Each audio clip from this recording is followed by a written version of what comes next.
professor. Also, he is a professor on public affairs. Along with that, we also have Dr. Mushir Amir, who is from Gaza. He is a linguistic professor from the Islamic University of Gaza and a very prominent intellectual voice on issues like politics, human rights, and various other issues. And we're very lucky that he has joined us directly from Gaza. Along with that, we have been also joined by Dr. Rafat Al-Arir, who is editor-in-chief of a publication called as Gaza Writes Back, and also an author who has written various books, and is also very vocal on various issues. Along with that, we also have Ms. Lian Saleh, who is the media and PR director of the Friends for Palestinians, which is an advocacy group for the Palestinian rights and works on media projects. And finally, we have Professor P. Koya, who is the General Secretary of National Confederation of Human Rights Organization, India.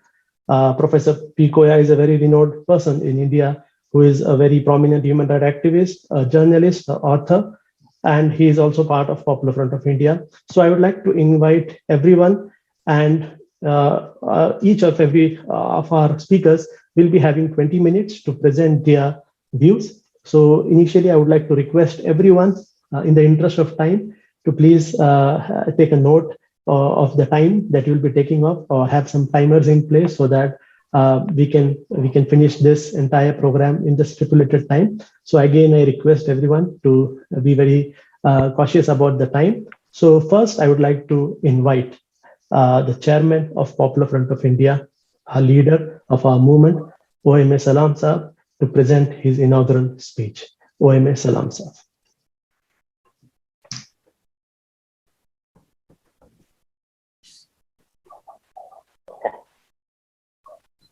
بسم الله الرحمن الرحيم.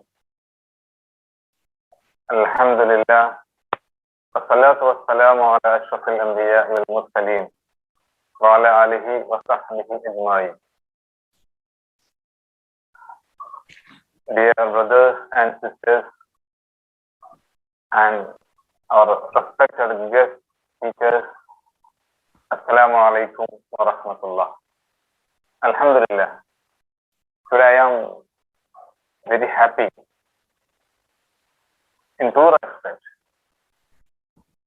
Because today, as with the people of India, has got a chance through this conference to once again declare we are with Palestine.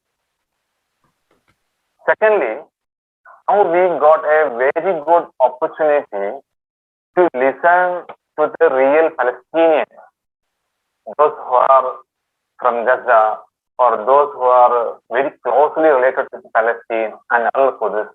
Alhamdulillah, I think this is a very rare opportunity we are getting. In that two respects, I am saying, Alhamdulillah, I am very happy today. Why? People of India are very much interested in all happenings, all developments in Al-Quds, Baitul Muqaddas. Because, of course, we know, as Muslims, it is part of our Iman. We give importance to Masjid al-Aqsa, similar to the holy masjid in Makkah and Medina. Though for us Muslims, it is important for us. At the same time, as an Indian citizen, we are very much in touch with or deeply related with Palestine. Because even before the illegal inception of the rock state Israel in 1930s, there was discussions in the air about forming a Jewish country, Jewish state. At that time, the father of the nation, Mahatma Gandhi, declared Palestine belongs to the Arabs, the same sense that Britain belongs to British and France belongs to French. That stand was very clear. From that time onwards, the people of India stands with Palestinian people and for their rights. And during the formation of that Israel as a conspiracy of the bigger nations, at that time also India opposed the move of United Nations to divide Palestine and to form a Jewish state. The stand was clear. And at that time, there was a very, very huge pressure on the then Prime Minister of India, Jawaharlal Nehru, to take a stand in favor of Israel. There were very worldly leaders and some individuals, influential individuals like Albert Einstein, directly called Nehru, directly wrote letter to the Prime Minister. But Prime Minister took a very strong stand against Israel and in favor of Palestine. That was historically our stand. Therefore, the people of India sure interested in the freedom of Palestinians and we are interested in the development of Palestine. Unfortunately, after many decades, India started diplomatic tie-up with Israel, and some developments are. Actually, it was against the wish and will of the common people of India. Still, people of India continue their interest in Palestine and all for this. Therefore, I am saying, as a Muslim, it's important for us. As an India, historically, we were always with Palestine, and now we are with Palestine. And moreover, as a people's movement, as a part of a people's movement, Popular Front of India believes that anywhere, wherever it is, any country, any situation, any situation, a people's movement should be with the people, not with the dictators, not with the military, not with the injustice. People's movement always work for justice and peace. It should always work for equality. It should strive for human rights. Then, in that sense, we can consider Palestine. Now, what is happening there? What's happening there? This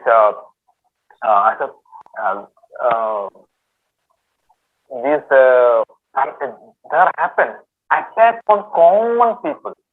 Those people come into the Masjid al-Aqsa for prayers, even during Ramzan. The armed military attacks them. Armed military attacks unarmed common civilians. Similarly, they are trying to evict the local people, the Palestinians, from their birthland. And also, at the same time, this Israel, they are actually pouring bombs about the civilians. It's a war crime. In all respect, we can say a people movement should be the people of Palestine, because this is struggle for justice, struggle for basic human rights, the right of a human being to see life.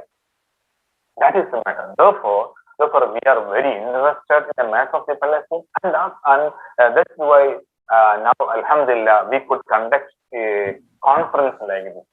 Alhamdulillah, now we are very happy that we are having guests from Gaza and Palestine and from Istanbul, etc. Now, Popular Front of India is very active in the social circle of India from since last few decades. We struggle for equality, freedom, justice, and security to all people. Perhaps from media, you may know that Popular Front of India volunteers are very active now in the fighting against COVID. Now our volunteers are active in the field as COVID warriors, and people in tens of thousands of number, they are getting the benefit of our volunteer service. Alhamdulillah. May Allah accept the sacrifice of our brothers during this pandemic period. But at the same time, actually, Popular Front of India give priority to the unity of people. We are trying to organize the common people. We are making them aware of their rights and duties. And practically, we are taking steps for their total empowerment, the empowerment of the downtrodden, the marginalized, the suppressed, the oppressed people, and make them in pace with the other developed communities. And that is why we are focusing achievement of equality, freedom, and justice to the public. At the same time, rather than the academic, research, or educational and empowerment activities, we are very active in agitation, democratic agitation. We believe it is the way to get our rights, and it is the way to face the confront the problems in a democratic country.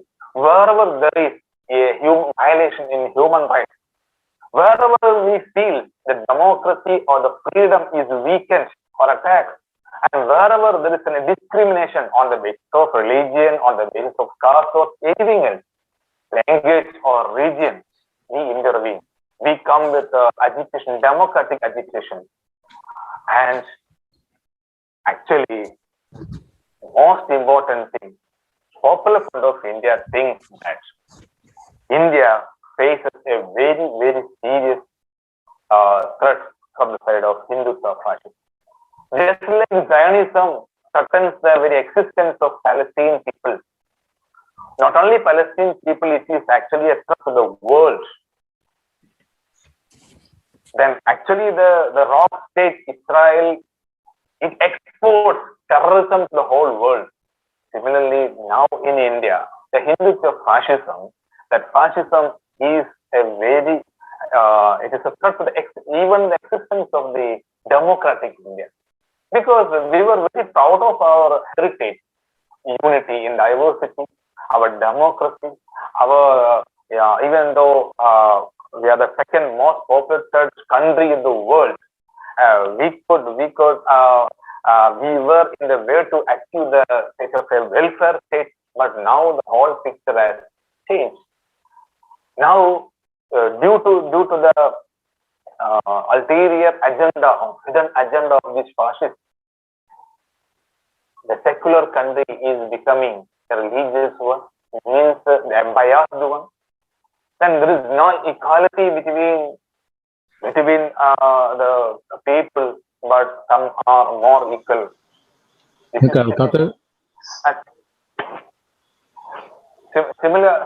Similarly,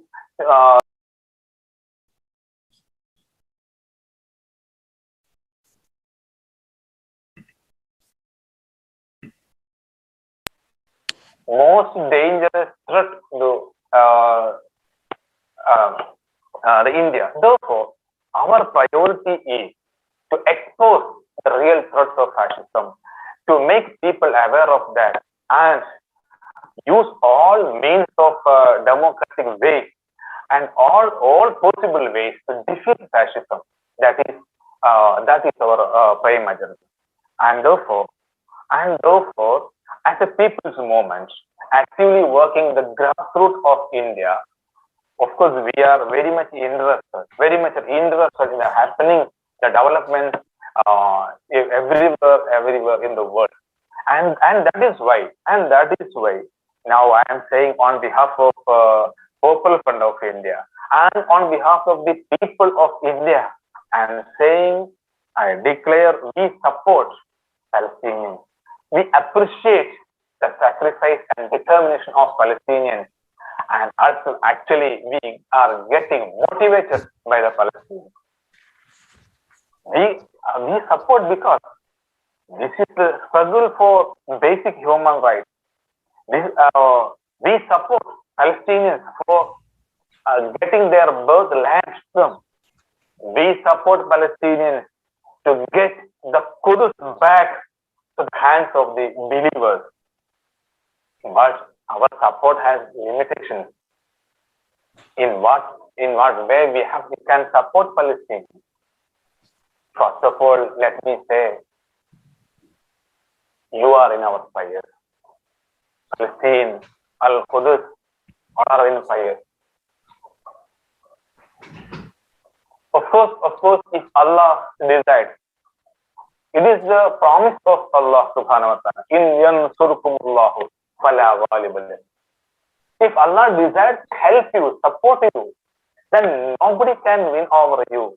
Then you will surely win. Inshallah, Palestine.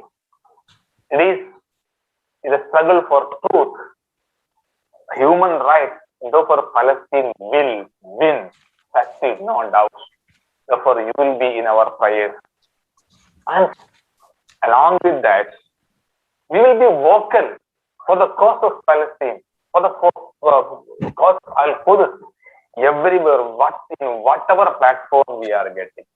And inshallah, we will maintain this memory of Quds, this thought for Quds as a live memory among all the people, and we will not allow to get it forgotten. And inshallah, we shall pressure the government of India to take a stand in international bodies in favor of Palestine. That's our part. Therefore, it is our role to support the Palestinian cause. Similarly, I already told you we are appreciating the unity and steadfastness of Palestinians. Sure, during last few days, we witnessed really pain for the people of Palestine, especially Gaza. Many became martyrs, shaheed. Out of them, there are ladies and children. But still, I can see, Alhamdulillah, they are united. They are not divided. And also, still, they are in the struggle for getting their homeland, for getting back their Al-Quds. That determination is to be appreciated. On behalf of Popular Front of India, I earnestly appreciate that determination and unity and steadfastness for Palestine. And I mentioned that we people also get motivated from the people of Palestine. We see the people of Gaza, a small land, an open jail, full of civilians, unarmed people. But the other side, Israel, was the most cruel and armed country in the world, having no ethics, no principles. They poured bombs on this common people. But in this confrontation, if Israel failed, I believe Israel failed, utterly defeated. And that is the success of the common people, unarmed people, the success of the people over military power. And secondly, the people, I noticed that near about 100,000 people gathered in Masjid al-Aqsa on the 27th night of the Holy Ramadan. Then that gathering was after brutal attack by Israel forces on the believers who came in the masjid. That means even after attack, Alhamdulillah, the believers are determined enough to come to the prayer and gather there, assemble there. And this kind of the activity and sacrifice and determination, actually, it is motivating the whole people all over the world. That's why I'm saying. Now we support and we appreciate, and also we are getting motivated from the people of Palestine. And finally, let me once again express my solidarity to the people of Palestine. The people of Palestine, they may have no land, no peaceful life, they may have no wealth, but I understand that they have enough hope, they have enough determination, they have clear vision, and above all, they are having, Alhamdulillah, strong Iman, which is above all. Therefore, on behalf of Popular Front of India, once again, I express my solidarity to the people of Palestine and our support of the cause of Al-Quds and this world. let me formally inaugurate this online conference with the holy word Allah subhanahu wa ta'ala. Bismillahir Rahmanir Rahim. Inna fatahna laka fathan mubina. I'm happy to inaugurate this online conference, and Jazakallah, all guests and all those listening me are once again congratulated and welcome to the very valuable speeches of our distinguished guests. وآخر دعوانا أن الحمد لله رب العالمين. السلام عليكم ورحمة الله. Thank you and Jazakallah to the chairman of Popular Front of India, Janab OMA Salam Sahab, for presenting the inaugural speech and also inaugurating our webinar. I thank you again on behalf of all our members and all our organizers. Now I would like to invite our second guest and one of the main speakers for today's webinar. He is Professor Dr. Sami A. Al-Aryan, who is the director of Center for Islam and Global Affairs, and also he is a public affairs professor in the 𝐷𝐨𝐚𝐿 University, Istanbul, and he'll be talking on the topic how the Palestinians face the current crisis. So I would like to invite Dr. Sami Al-Aryan to come forward and present his views.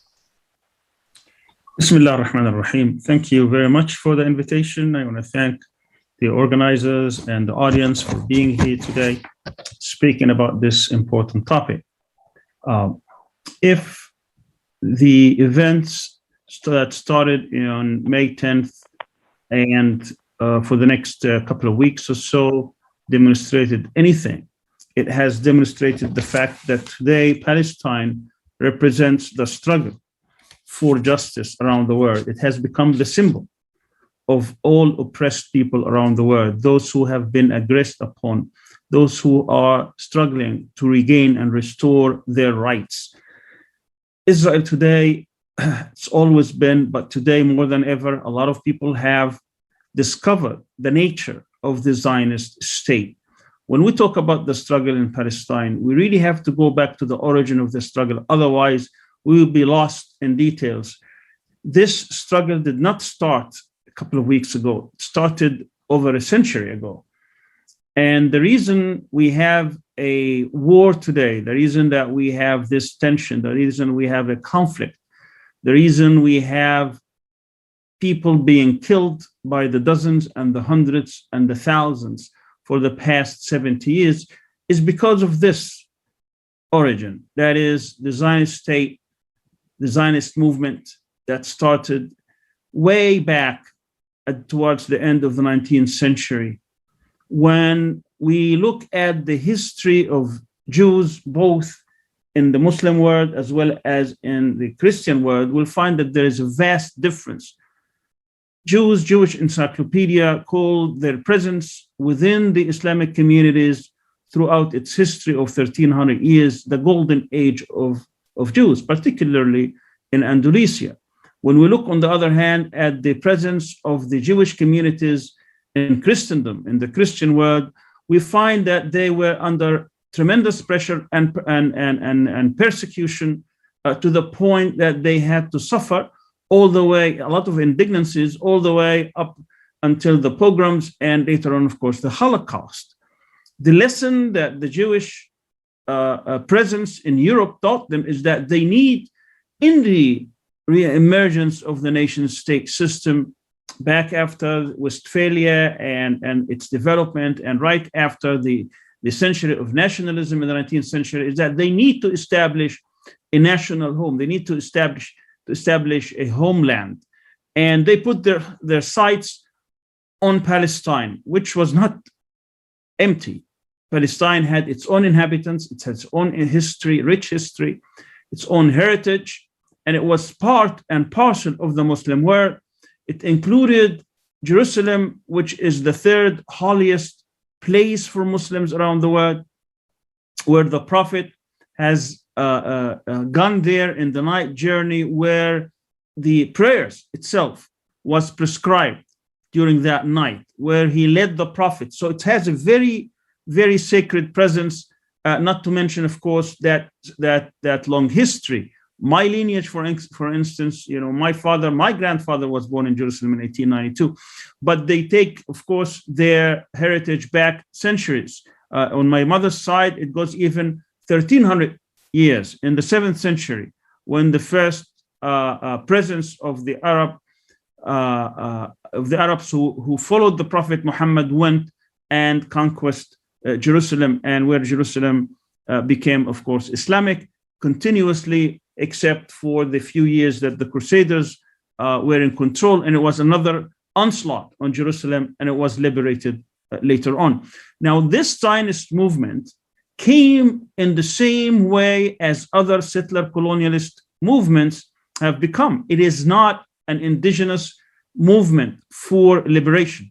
It brought its own purpose is to expel the indigenous people and replace them with a racial group. And that is because they redefined Judaism as an ethnicity, to replace them with Jews from around the world. That is the main purpose through settler colonialist project.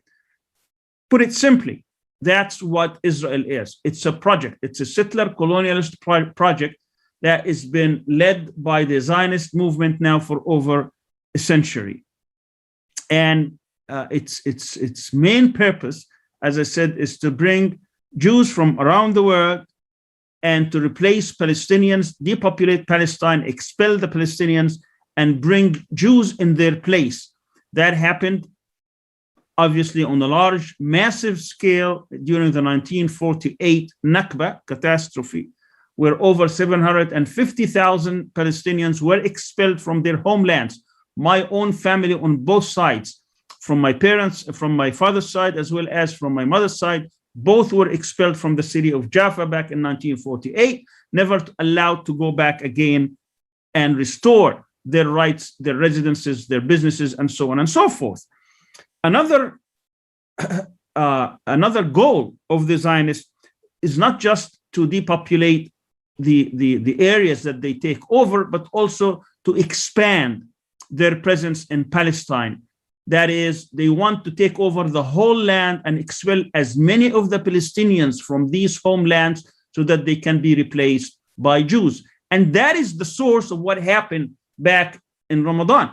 There is a neighborhood, of course, if we go trace back also the history, they took about 78% of Palestine in 1948. It became 100% after the 1967 war, where the Palestinians were totally dominated by the presence of Israel through its military structure, through its intelligence services, through its police state, through a military regime. Palestinians have been living now, and I'm talking about the Palestinians in the 1967 areas, have been living under a military regime, under occupation. And people have to understand what that means. Military occupation. You are dominated in every aspect, every phase of your life. You have really no political rights. You have very little legal rights. Your economy is being controlled. Your life is being controlled. Your social structure is being controlled. Your residence is being controlled. Your water, your electricity, your education, every aspect of your life is being controlled by this regime, which is a military regime dominated by Israel, by its policies, as well as by its military. Another aspect of the Zionist movement is that not only they want to dominate, but they want to take as much of the land as possible. And of course, that's been done very, very slowly, gradually over the years. So today, before the 1993 Oslo Accords took place, there were only about 150,000 settlers, illegal settlers, according to the UN, according to all international norms. These are people who have taken over land and property that was occupied according to international law within the 1967 areas, including, of course, in East Jerusalem. Now, after the 1993 Oslo Accords, we have now almost 800,000, and that continues to grow year after year. They limit what the Palestinians can build on their own homeland. They try to make life miserable for them so that they can leave, and then they bring illegal settlers. These are not settlers, these are colonialists who are trying to take over Palestinians' lands and property. And in the neighborhood, one of the neighborhood in East Jerusalem, which is close to the Haram, close to the Masjid al-Aqsa, is a neighborhood called Sheikh Jarrah. And what they want to do, and what they have been trying to do, and they have done it in the past, they're trying to do it now, is to expel dozens of families, which count almost hundreds of people, by making fake illegal arguments. And of course, it goes to a racist judiciary that it's already been determined that eventually what they will do is to expel the Palestinians. They try every trick in the book to get it, by trying to bribe the Palestinians, threaten the Palestinians, pressure the Palestinians. And when they don't give up, they just go and take it over, and they throw them in the streets. And that's exactly what was happening. And in conjunction with this, there was another day they called Jerusalem Day. That's the day they entered Jerusalem back in 1967, where they have a parade every year by celebrating the fact that they have occupied Arab Jerusalem. And that this year, however, there were some extremist settlers that they wanted to go to the Al-Aqsa Mosque during the holiest month, after the holiest night of the month, which is after Laylatul Qadr, and take over the Haram by the thousands. And of course, the Palestinians were determined not to let that happen, and they started demonstrating, they started objecting to this. And in an effort for the Israelis to say that we are the dominant, we are the sovereign, we are the people in control, they kept pressuring the Palestinians, attacking the Palestinians, the worshippers, during the nights of Ramadan. And it is reported that hundreds, perhaps as many as 600 or 700 people were injured during these raids. Now, the resistance in Gaza, those people who have been preparing to stand up to Jewish presence, illegal Jewish presence in the Al-Aqsa Mosque, as well as to the illegal apartheid system of Israel, is that they said, if you're going to do this, we are going to respond. We're not going just to simply accept your assertions that you're going to do this and take over our holy mosque, our sacred properties, and intimidate the Palestinians and kick them out and expel them. We're not going to take this. They give them one warning after the other. And of course, when they did not take it seriously, these things erupted. And for the first time, Israelis were under bombardment to the point where almost social and economic life was standstill. It just stopped. Airports were stopped. The economic production was stopped, because they couldn't, this dome that they, the Iron Dome, they assert that it's going to stop all these rockets. Actually, they didn't stop much of them. And now they have to face more sophisticated rockets that basically after 10 days, they had to back off. That is the assertion. But before we go through this, in the few minutes I have left, I really want to discuss the long-term nature of what we're looking at, because there has been a lot of movement, political movement, that this is that there is a lack of political progress, that what we need here is a two-state solution. There is no two-state solution. Let's not kid ourselves thinking that there is somehow a magic political solution that is around the corner if the Palestinians were just compromising, if the Palestinians were just reasonable.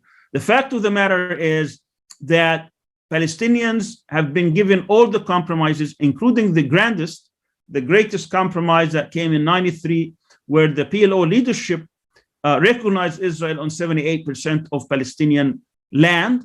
And then they were promised that within 5 years, they can be in control of the rest, the 22% in Gaza and the West Bank, and that they will have their own state. And yet today we are almost 27, 28 years later with nothing in hand to show. In fact, all the possibilities of having a two-state solution is gone because of the presence of settlers and because of the determination of Israel in its Zionist form, that they have to take over the whole land and to depopulate Palestine as many of the people as possible. And if they do not adhere to Zionist dictates, then they must leave. That's the simple fact.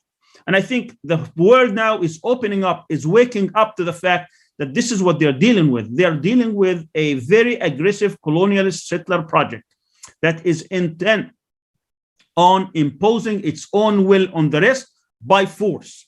And the Palestinians, because they said no, and they're willing to resist, and to stand up to aggression and oppression and repression and all kinds of pressures, then we are at a moment of clarity in this whole world, that if the world does not stand up with those who defend their rights on the side of justice against the side of evil, then obviously they have chosen sides and they must be held accountable. Now, if you look at the real solution, the road to peace and justice, it is we cannot compromise with racial hierarchy in the same way that the world refused to compromise with apartheid South Africa. The world must today refuse and reject any kind of compromise with a system that prefers a certain racial group or ethnic group over the other. And that's exactly what we're seeing. We're seeing Jewish supremacy taking place in the land of Palestine, where you have today, if you are Jew, you haven't not ever set foot in the land of Palestine, you can just go there and get citizenship and get help from the government and get all the support you want.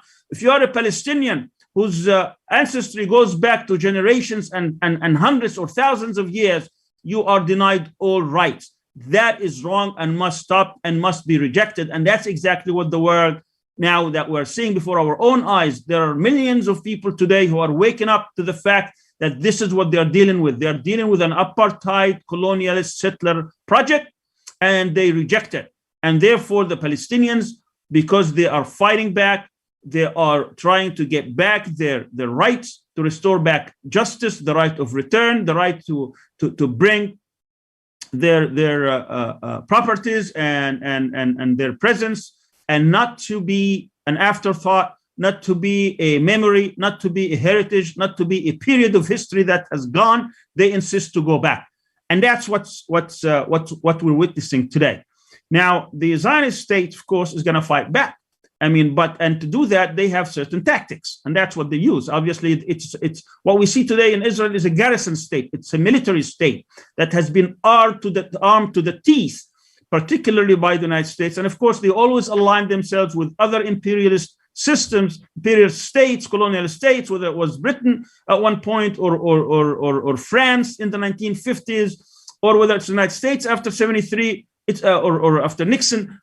The result is the same. Israel cannot sustain itself without being aligned to other world powers who are in fact imperial and colonialist powers.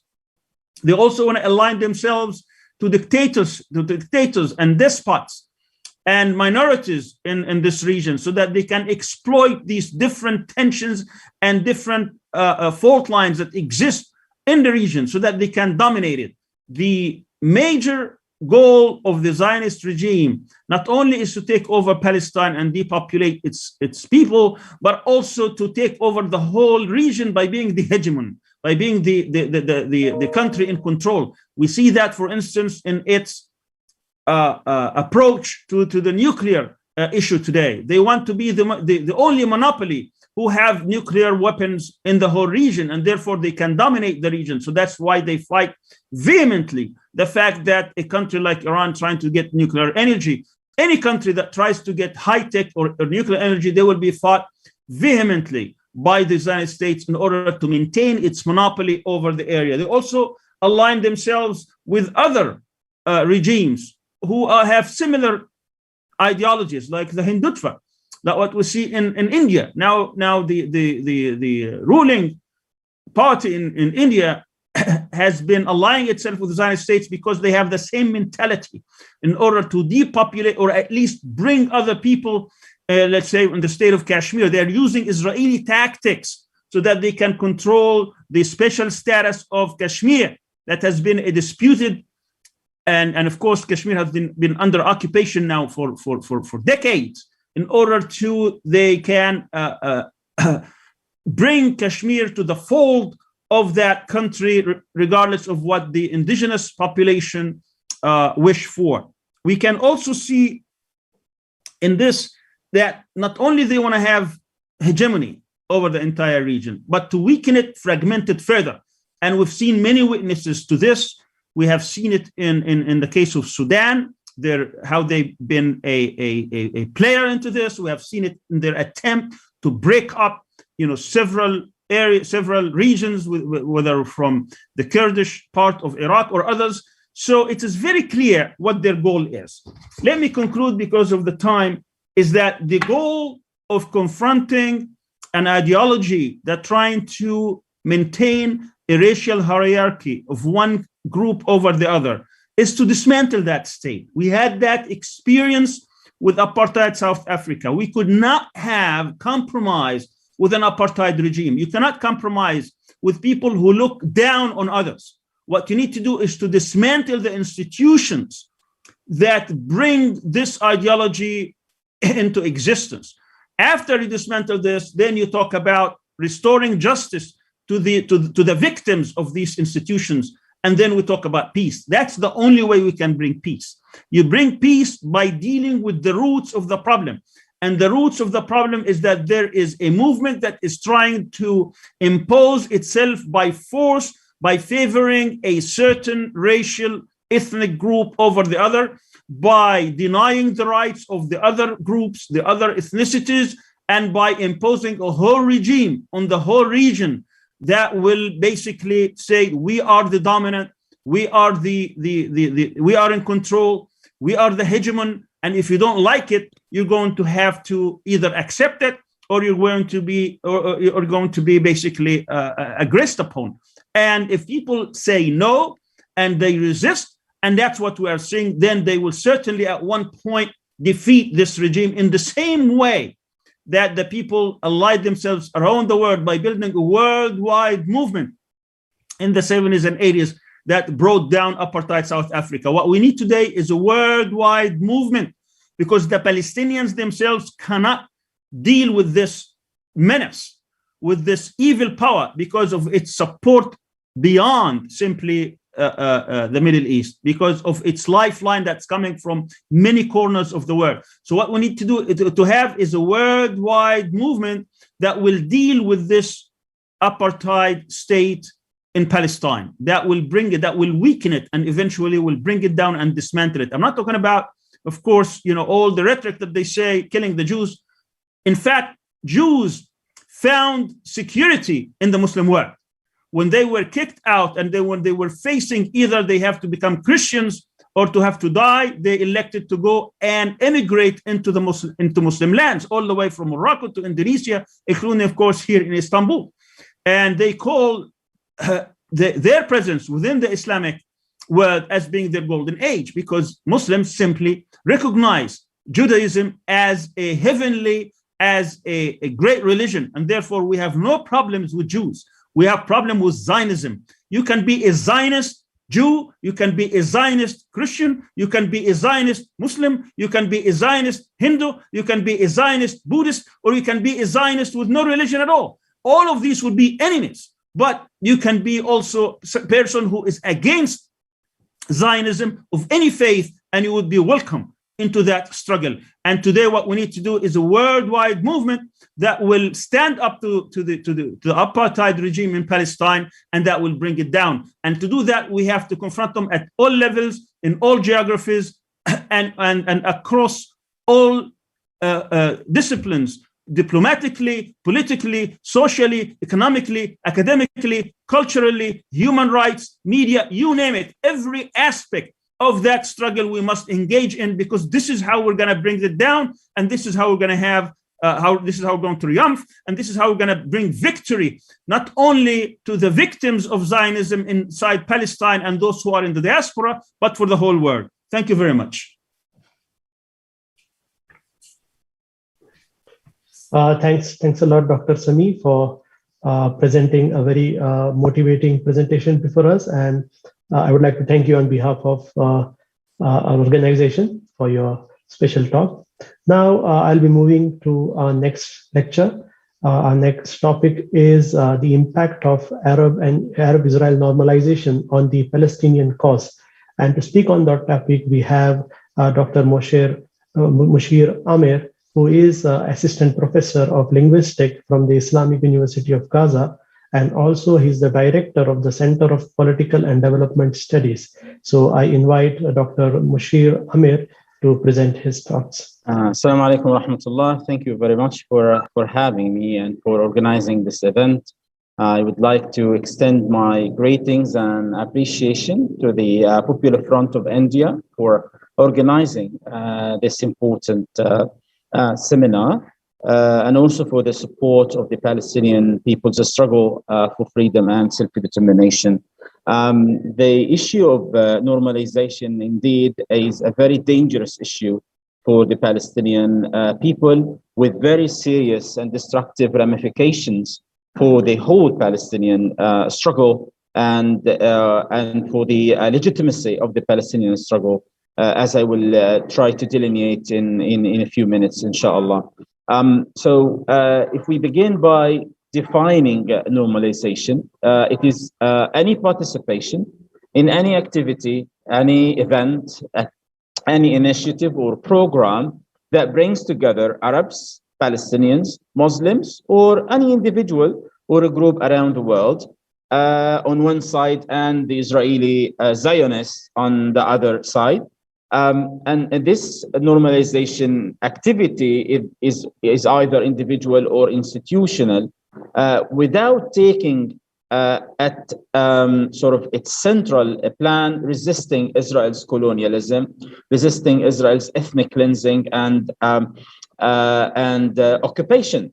And therefore, when we think of normalization, we think that normalization treats Israel as a normal state, when in reality, when the facts on the grounds are quite to the contrary. Israel is not a normal state. Israel is not like Sweden or Norway or Finland or any other country or Switzerland. Israel is a Hitler colonial project that was built on the ruins, that was built on the ashes of the Palestinians, on the Palestinian society, and on the Palestinian people and land. It was built after the systematic depopulation of the Palestinian people and Palestinian lands, after this systematic ethnic cleansing that has been going on for almost a century. It is built on the disposition of the Palestinian people, and is built on a matrix of oppressive measures, on a matrix of racist laws, the aim of which is to see sort of the Palestinian people vanish and not be present in their historical land. So basically, when we think of normalization, we are treating Israel as something that is normal, when it is not really the case. So by Israel trying to engage in all these sort of normalization projects with Arab states, now we've got like 4 Arab countries recently, in the recent year or so. Israel tries to create a shift in perception, a shift in the collective and the individual consciousness of Arabs, of Muslims, of Palestinians, and of all people around the world, that sees Israel as a normal state, as a civilized country, as a democracy in this world. But Israel is not really the case. It's not really so. Israel is, or it continues to engage in ethnic cleansing and brutal occupation. The most recent manifestation of this brutality is in the aggression on Gaza that ended just last week. 11 days of vicious, brutal, unabated attack against Palestinians, against Palestinian civilians, Palestinian civilian infrastructure in the Gaza Strip, as well as the ethnic cleansing in Al-Quds and the Judaization of Al-Quds, of Jerusalem, of Al-Quds and Sheikh Jarrah neighborhood. And again, with this unabated, frenetic settler colonial activities in the West Bank, and with the imprisonment and the repeated aggressions all over Palestine, not simply in the lands occupied in 1967, but as we have seen in the lands occupied in 1948. So we as Palestinians, we as Arabs, we as Muslims, as free people, free conscientious people around the world, are in total rejection of Israel. We want to delegitimize Israel, not to grant it legitimacy, and not to treat it as something that that is normal, that is acceptable, that is part of this plan, the larger Middle East, the bigger, the larger or the greater Middle East. But we have to always make sure that Israel is sort of treated as a brutal military occupation, as a colonization, as a settler colonial project. And therefore, we totally reject all these attempts to normalize and to treat Israel as a normal state.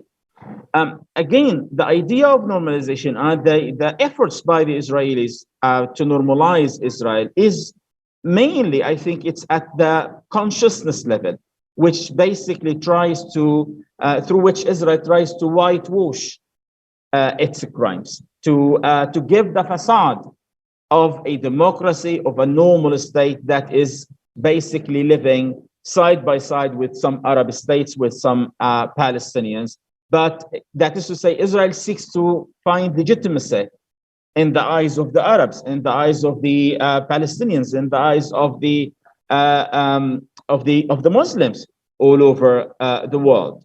And again, Israel wants to see all the realities of the occupation, all the realities of ethnic cleansing, all the draconian measures exercised by Israel against the Palestinians, wherever they are, as something that can be acceptable, as something that can be accommodated, as something that can be legitimated, because we are trying to, we're treating, or those Arabs are treating Israel as something that is quite normal and unacceptable. But again, we as Muslims, we have to reject to the idea of giving legitimacy to Israel. As we have seen, have noticed and observed over the past year, I mean, there have been, the Israeli Prime Minister, Benjamin Netanyahu, has been bragging about his sort of normalization agreements, the Abraham sort of accord with Emirates, with Bahrain, with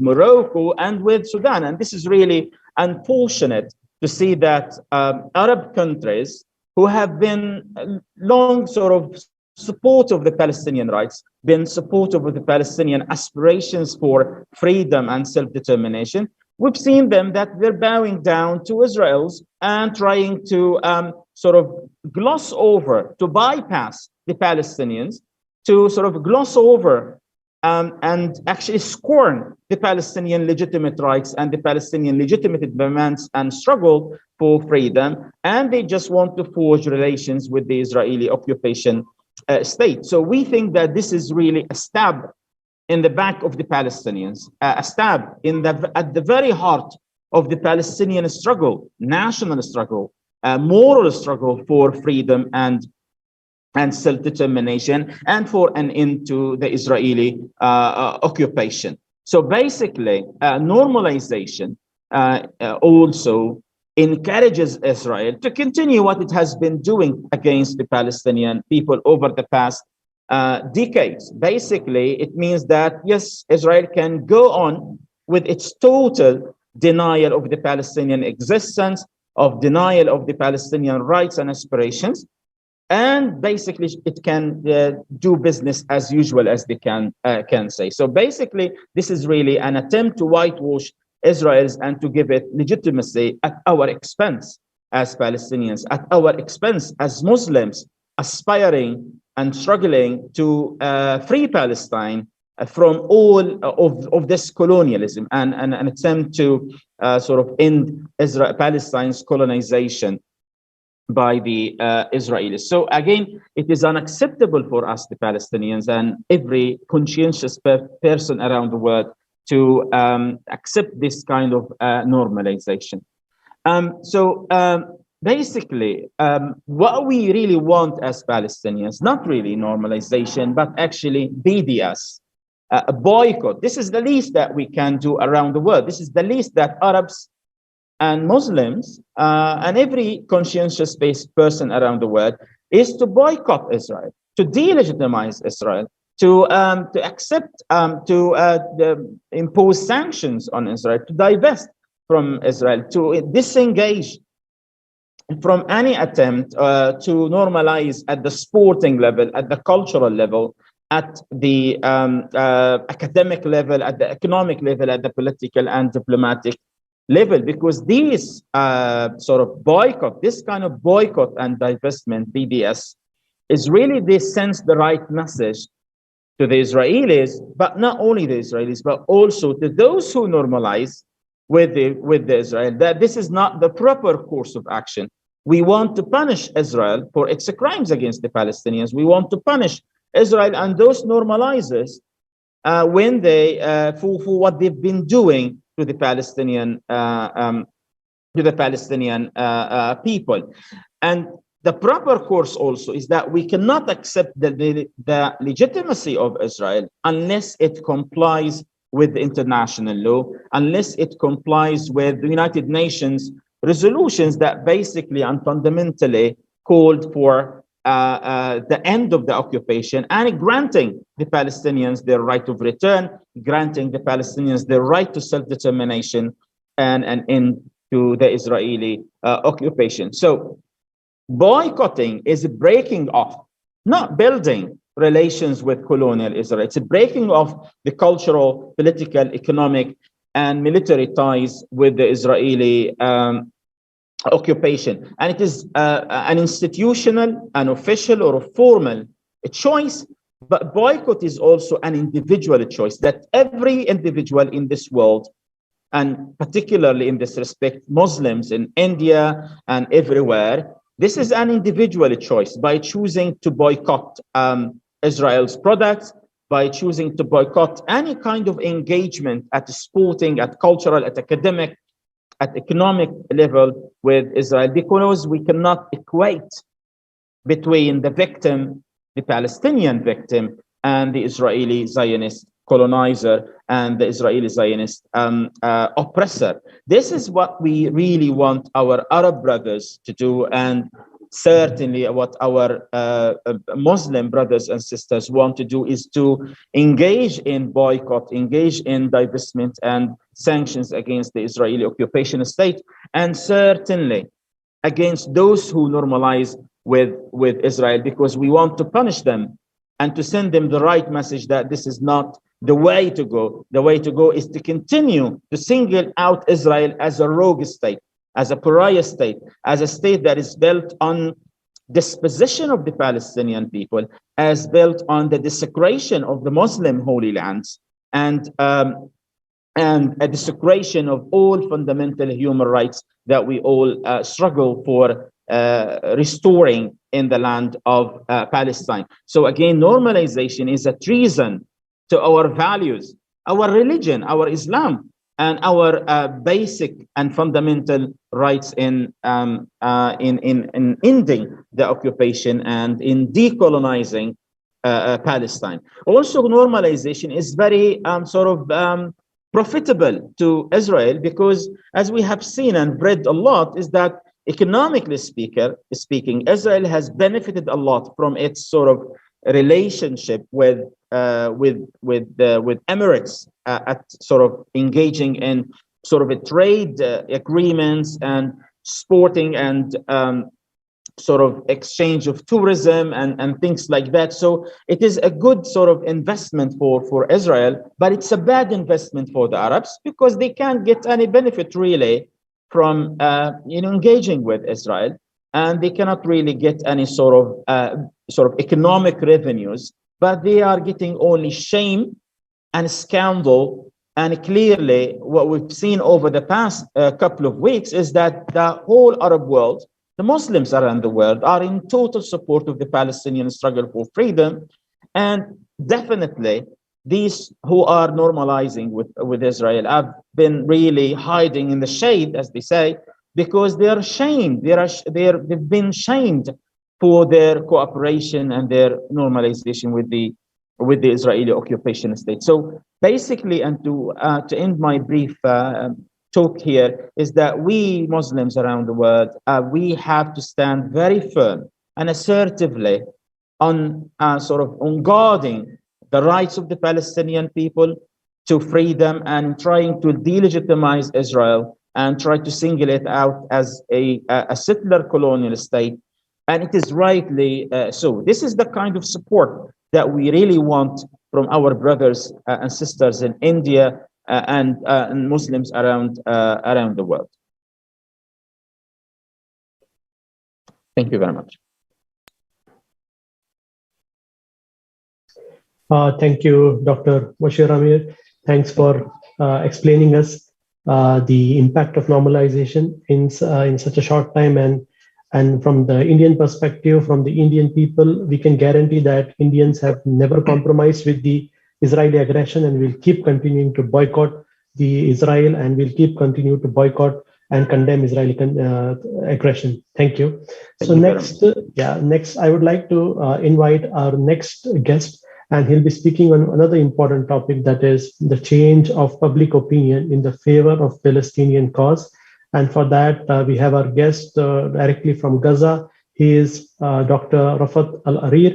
He is an academician, and he is the editor of the Gaza Right Backs and also author. So I would like to invite him to come forward and present his thoughts. Thank you very much. Can you hear me? Thank you very much. Thank you for having me. Thank you for organizing this amazing talk. Very important speech. It's very important to keep the dialogue moving on when Palestinians stop dying, stop being killed by Israel, and stop being massacred. Because sadly, what usually happens is that many people pay attention to Palestinians when they're being massacred, and when the killing stop, the quick killing stops, many people turn the other way. So thank you very much. And I'm really honored to be here with Professor Sami Al-Arian and Dr. Moshe Al-Masri. It's very important to notice that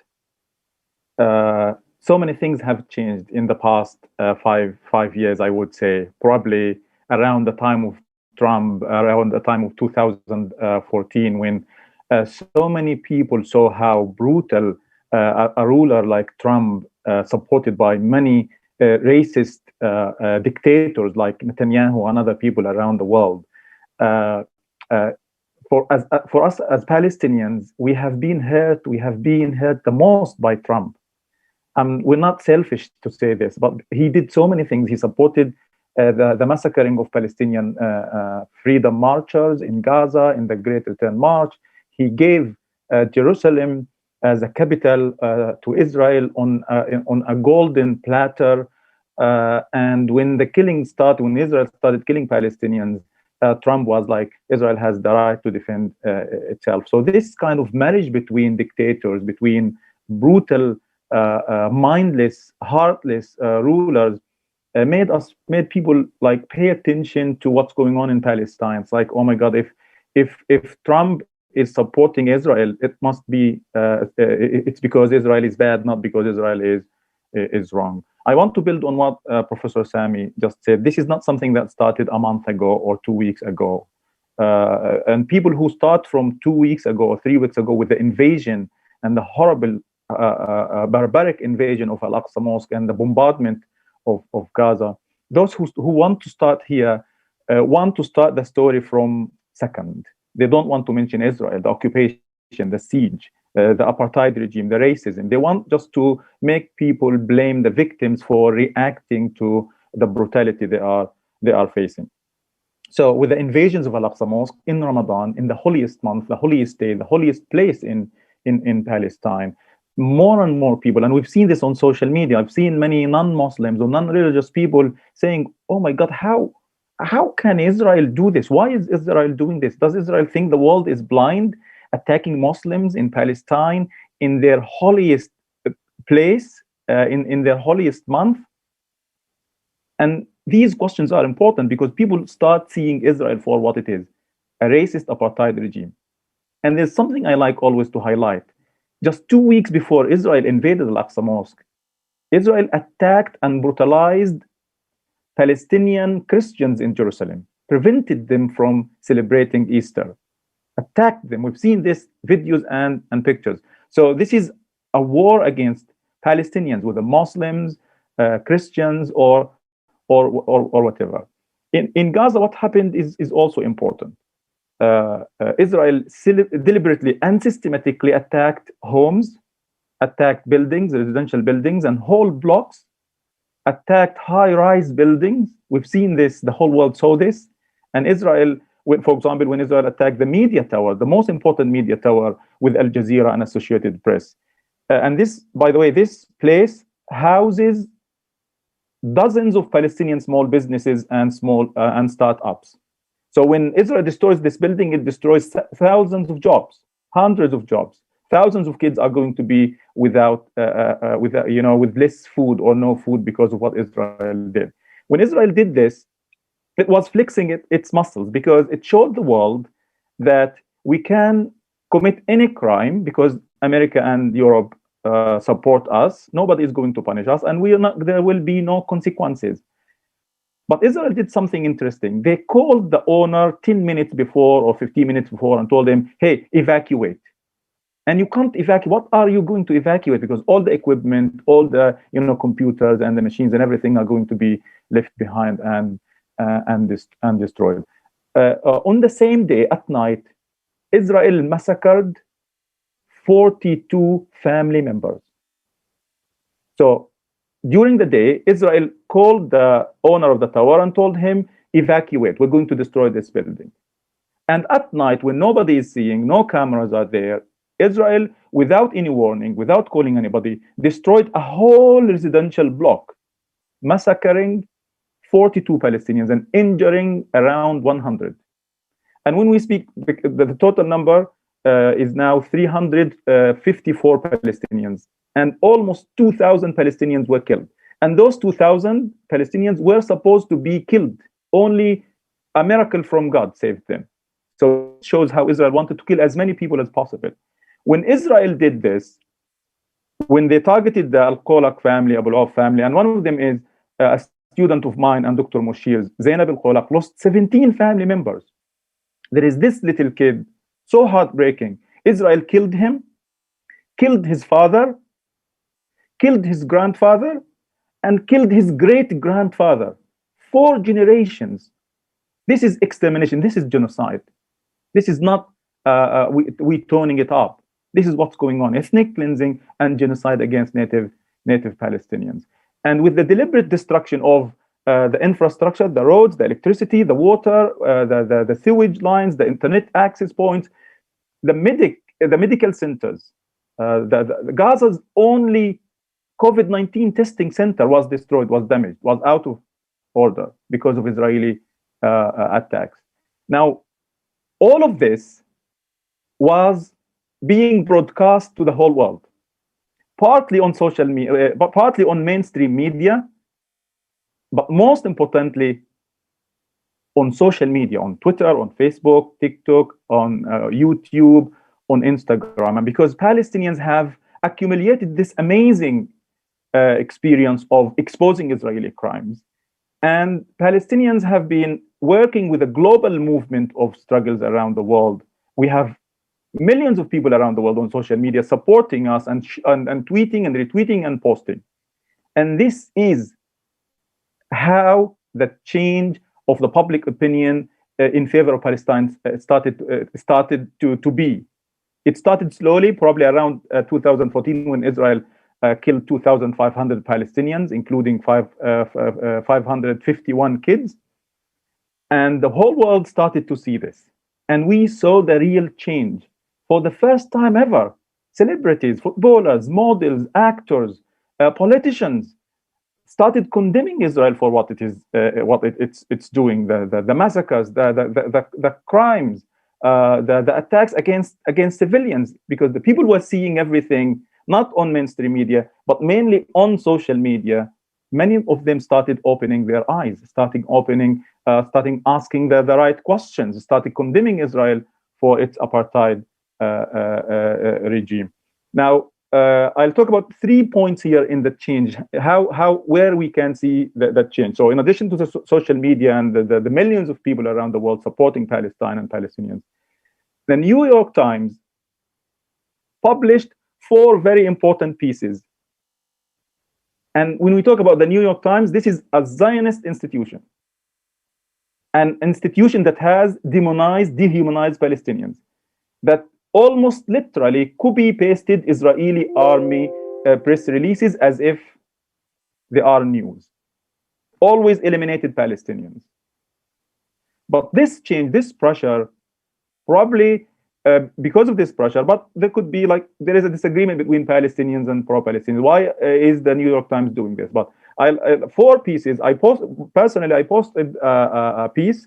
Can Israel? My daughter asks, can Israel destroy the building in the dark?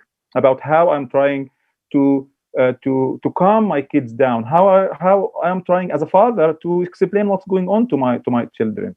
And a Palestinian lawyer, Diana Batu, published a very powerful piece on the myth of coexistence, where she said, no, there's no coexistence in Israel, because Israel doesn't want non-Jewish people to be there. And the wonderful piece by Layla Al-Aryan, Professor Sami's daughter, my grandfather bought a home in Gaza with his savings, and Israeli strike destroyed it. Also powerful. So many people were amazed. Why is the New York Times doing this? And finally, 3 days ago, they published the pictures of all the children killed in the latest Israeli war. They published the Palestinian kids and also the 2 Israeli kids killed. 66 Palestinian kids were killed.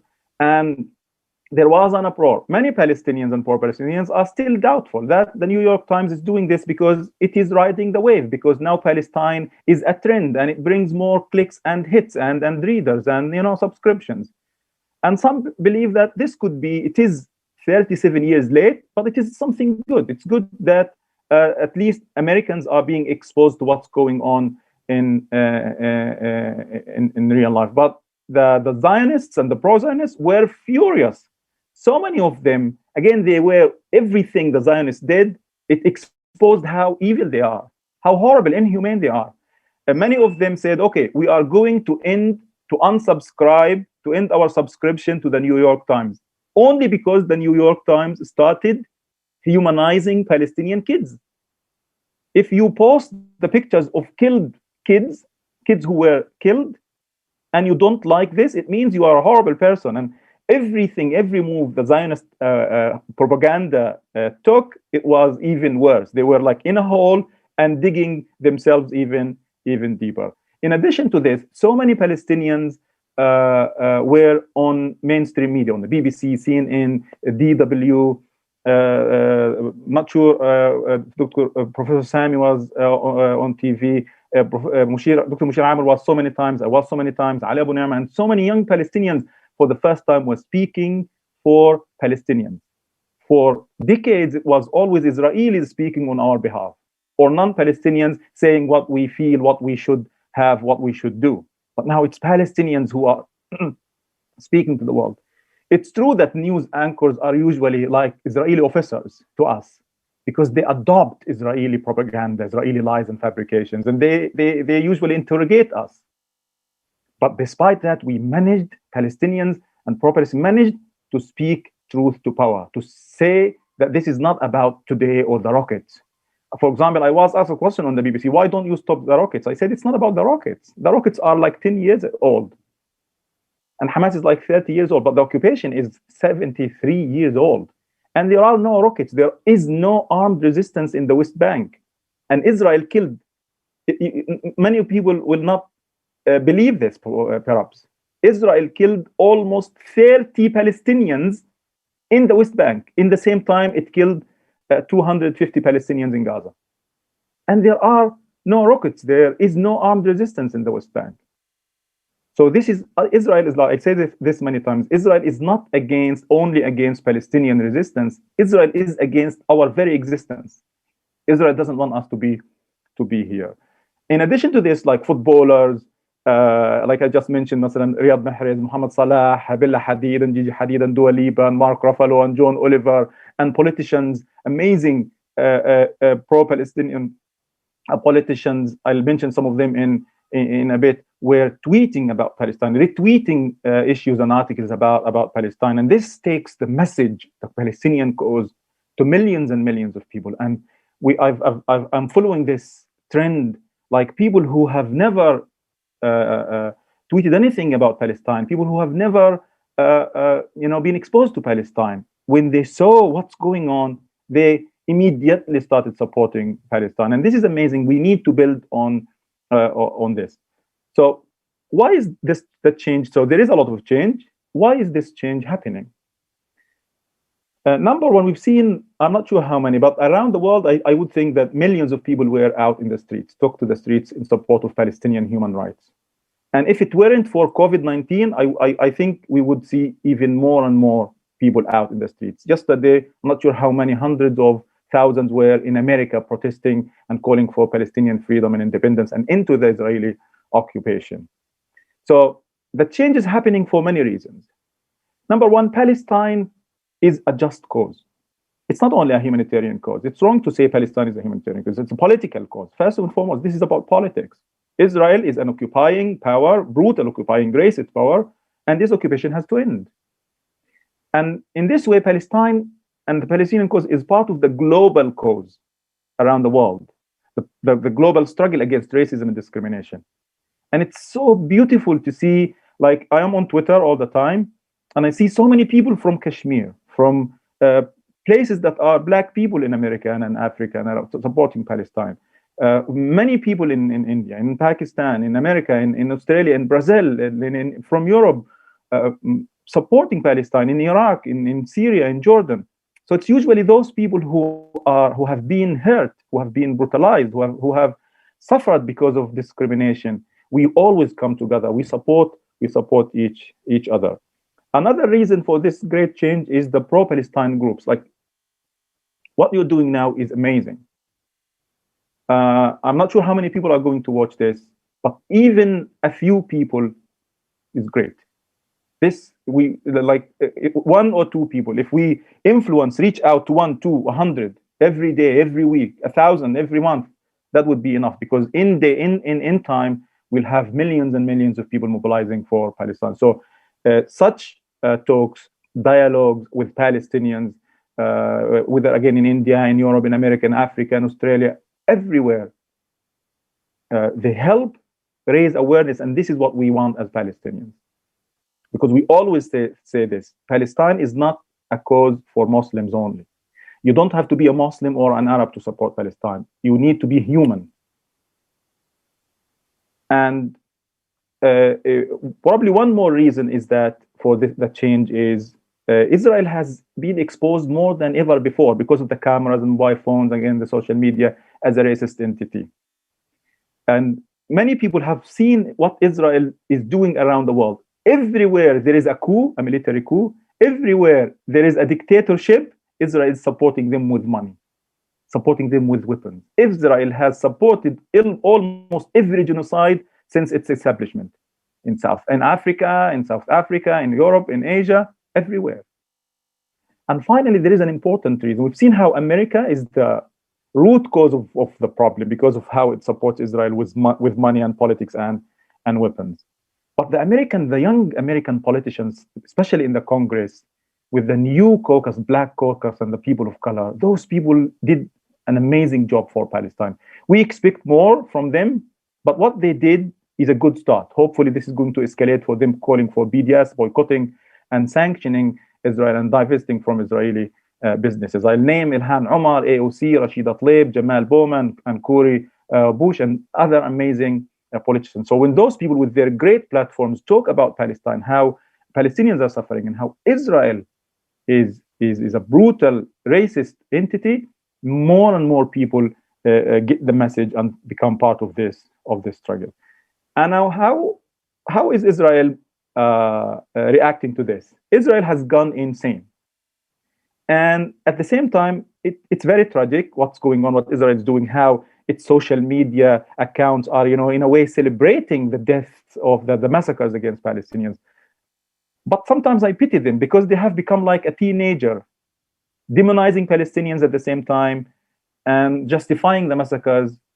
And then, oh, we are poor, please support us, stand with us. We are being hurt by Palestinians. So Israel escalated its systematic methods of demonizing and dehumanizing Palestinians, lying and fabricating. There are so many videos, so many pictures, so many cartoons Israel did that are lies.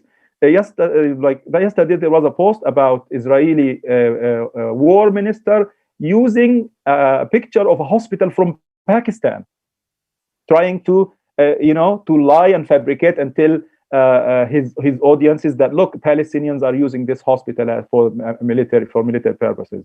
This is what Israel is. It was built on genocide, on fabrications and lies, and continues to live on genocide and fabrications. And many people started to see this. The other thing Israel and the Zionist lobby did was use the anti-Semitism card. Anti-Semitism is categorically condemned by Palestinians. Anti-Semites have no place in the Palestinian struggle, Palestinian movement. But most of the anti-Semitic incidents that happened were fabricated or either taken out of context, where two guys are fighting, and then they say, look, they are targeting the Jews here in Europe or in America. And again, the people started seeing how Israel is doing this. Now, finally, what's going on now? There is a ceasefire in Gaza, right? But Israel continues the occupation, continues the siege, continues suffocating Palestinians, preventing import and export, invading Al-Aqsa, killing Palestinians. Yesterday, 2 days ago, I think they shot and dead a Palestinian teacher in the West Bank. And that's why in Palestine, we say during a ceasefire, Palestinians cease and Israel fires, because Israel continues to kill. And when it comes to the rebuilding, because of the destruction of thousands, tens of thousands of homes and housing units and businesses were damaged, and schools and clinics were damaged or destroyed. Research has shown that Israel has always benefited from destroying Gaza. And this is important. 80% of the aid that came to Gaza for rebuilding went back to Israeli economy, because Israel says, you have to buy the cement, the building materials, everything from us, and we have no choice. And the people has to know this and expose Israel for what it's doing. So Israel is destroying Palestine, destroying Gaza, and Israel is being paid for destroying Gaza. It's like, thank you, here are $3 billion for what you did to Gaza. So Israel is importing the occupation, and the Palestinians get poorer, and the Israelis get richer. Now, finally and briefly, what do we need to do? Again, the occupation hasn't ended. We need to continue the struggle, continue the awareness. We need to continue spreading the word, reaching out to people we know and people we don't know. Palestine is not a Muslim or an Arab cause. And honestly, we did, and I'm sure Dr. Mushir and Professor Sami agree with me, we did more talks with non-Muslims and non-Arabs than we did with Arabs. And this is, in a way, it's very, very good, great, but in a way it's sad, because we need more Arab brothers and sisters around us. People, briefly, one, please go to social media, follow Palestinian accounts, listen to them, see what they have to say about the struggle, about their fight against racism. Because usually mainstream media hides 99.99% of the truth. Listen to them, follow them, wherever they are. Engage with them, ask them. And something Dr. Mushir mentioned, it's BDS, boycotting Israel. Boycotting Israeli companies, Israeli services, Israeli applications, Israeli goods, and also boycotting the companies that benefit from Israel. There are many companies that help the Israeli occupation. If you know about some of these, boycott them. Probably you can go to bdsmovement.net or the electronic Intifada for more resources about this. So you can ask Palestinians and they will give you lists of companies that benefit from the occupation and help the Israeli occupation. We need people to support us online. It's important, by tweeting, by posting, by sharing, and also in real life. And part of this, finally, real life change is the pressure we need to put on politics, on politicians. We need to call them, to talk to them, to ask them what they think about Palestine and what they can do to help Palestinians. And honestly, I'm not saying this only about Palestine, because Desmond Tutu says, injustice anywhere is injustice everywhere. If we prevent injustice in Palestine, we can stand and prevent injustice everywhere, in India, in Kashmir, in the Arab world, in Africa, in Asia, in Latin America and everywhere. So this is what I have for this one. This great change in real life, in the support and on social media, the popular level and the official level, and hopefully we can invest and build on this in order to affect real change and in the Israeli occupation in Palestine. Thank you very much. Thank you, Dr. Rafat. Thanks for a very informative lecture. And I would like to thank you on behalf of our organization for a very motivating and informative talk. Next, we'll be having a speaker speaking on the topic Media and Palestinian Cause, the Road Ahead. For that, I would like to invite 𝐏𝐚𝐥𝐞𝐬𝐭𝐢𝐧𝐞. She is a Palestinian refugee and an activist, and she lives in Malaysia, Kuala Lumpur, and she is also the head of PR and media in Friends of Palestine. So I would like to invite Sister 𝐏𝐚𝐥𝐞𝐬𝐭𝐢𝐧𝐞 to come and present on the topic Media and Palestinian Cause, Road Ahead. Thank you so much, Mr. Anis, and good evening and good night, ladies and gentlemen. I'm very happy and pleased to take a part in this forum. Thanks for having me, and I'm more than happy actually to represent Friends of Palestine and as well as the Palestinian International Forum for Media and Communication. It's actually such an excellent topic that we're going to discuss today, and I'm happy to cover on the field that I've been interested in and working in for quite time, which is the media and the road ahead for Palestinian as a Palestinian youth myself. But actually, before moving into this discussion, let's remember that one thing that I want to frame in this speech and the word I'm giving, that remind everyone that the mainstream media and largely the West one support Israeli perspective and point of view and foreign policies as well, which is not a huge surprise for all of us. So we need to discuss further, remembering that we are having a big challenge now in supporting and raising the voice as Palestinians and the Palestinian narrative as well in all means and in different levels we're having for now. Actually, we wouldn't be having here together discussing in this forum unless of the social media and the spark that has started in Sheikh Jarrah neighborhood from the activists and the residents in the Sheikh Jarrah, Mun al-Kurd and Muhammad al-Kurd. So the Palestinian uprising and the attacks that has been happening in Al-Aqsa and Gaza actually has made a significant difference this time, allowing every one of us to speak up for Palestine and to keep reminding us that this is an important cause for every human being. So since the last month, the uprising has been happening, and such violence actually has been happening for decades in Palestine, but there is no proper coverage every time that it's happening over there. What we have noticed now is a shift in the reporting for certain media outlets, especially the Western, even if they're not likely to significantly affect or shape any different policies for the time being. But we would like to mention that The Guardian, actually, they list support for Balfour Declaration as one of their worst errors of judgment over the past 200 years, which is something that hasn't happened previously. Also mentioning that the New York Times, they runs a front page coverage of Gaza's youngest victims under the title that they were just children. However, we shouldn't forget that it's important to understand that initially the starting point for them was profoundly pro-Israeli viewpoint, but still talking about Palestine equally. Credence to Israeli voices was certainly an idea that is largely unacceptable in the mainstream report, but now they appear more frequently in the mainstream media outlets, such as well recognizing that there is a huge disparity in the death toll for Palestinians and Israeli civilians, let's say. So such shifts in media outlets, social media, and think tank content as well reinforce each other. For example, when lawmakers raise concerns about Palestinians' human rights, that action is newsworthy, which leads to media outlets highlighting this issue. But we should not forget that with this media coverage that is happening, on the other hand, we're having another, let's say, silencing for the Palestinians, the people who are advocating for Palestine.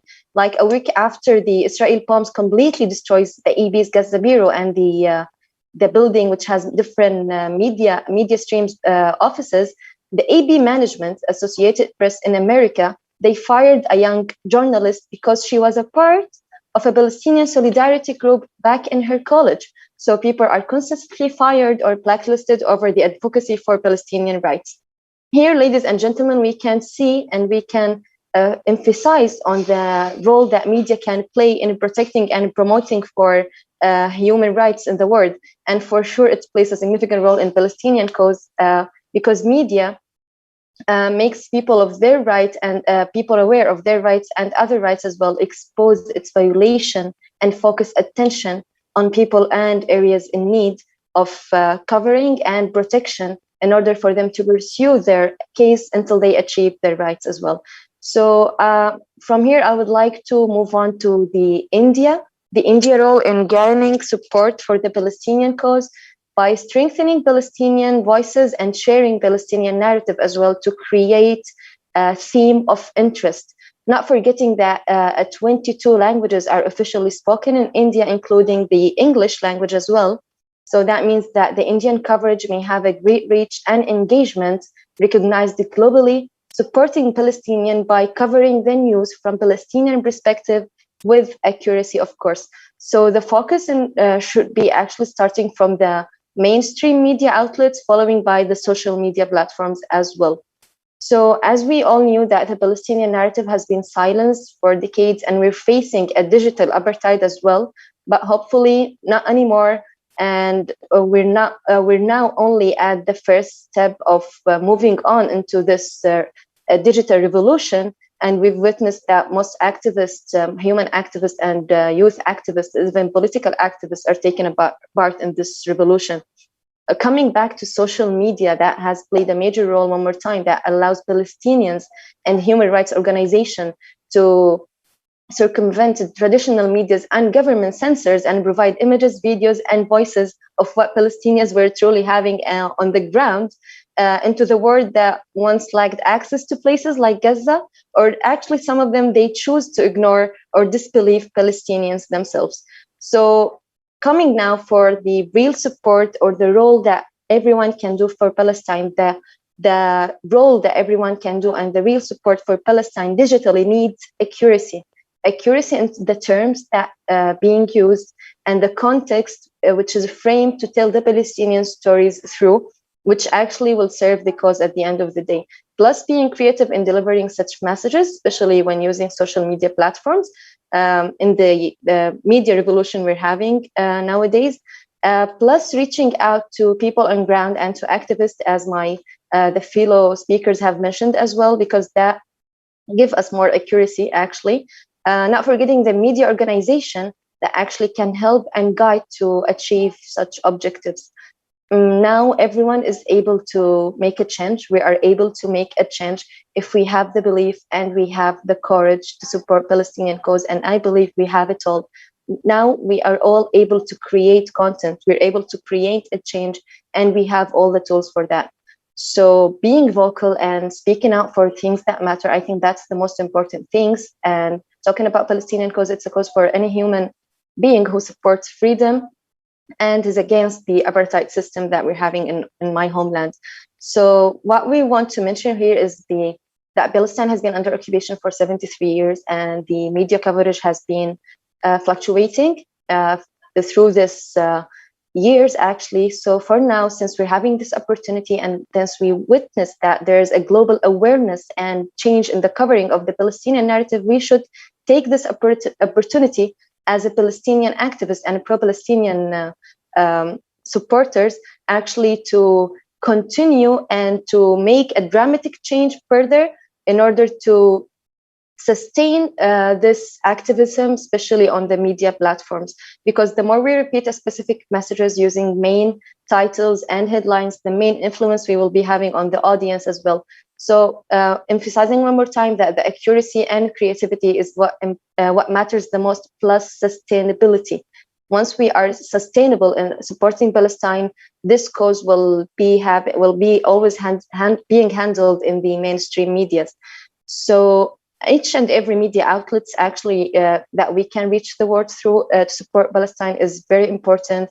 And as I've mentioned, that we should not forget that Palestinian voices are being silenced and it's still ongoing. I mean, Palestinians back in Palestine, they're being arrested only for sharing live streams or videos, telling the world what's happening to them. So this apartheid system is still ongoing for now. So we need to for the support to be sustained as well. That's all for now that I have, and it's almost brief, but I would love to say that it's a bit comprehensive, and we've tried to deliver the main ideas that we wanted to focus on. And I will end my word by quoting Mahatma Gandhi, saying that truth never damage a case that is just. And thank you so much. Thank you, Sister Lynn, for giving a very nice lecture to us and helping us know how we can contribute towards the Palestinian cause in media. So I just like to say a few things here. Recently, the Indian people had run a Twitter campaign that is Stand with Palestine, and I don't remember any Twitter campaign in India standing for 2 continuous days, and this was the only campaign that was running for trending #1 in India for 2 days, even though there was a very big attempt by the Hindutva forces, by the fascists, to trend in favor of Israel. So that is what the Indian people are doing, and will continue to do that. So once again, I thank you. Now I would like to invite Professor P. Koya, who is the General Secretary of NCHRO and also an EC member of Popular Front of India. So I would invite him to speak on the topic of the lessons for people's movement from the Palestinian cause. So I invite Professor P. Koya to come forward and put before us his thoughts.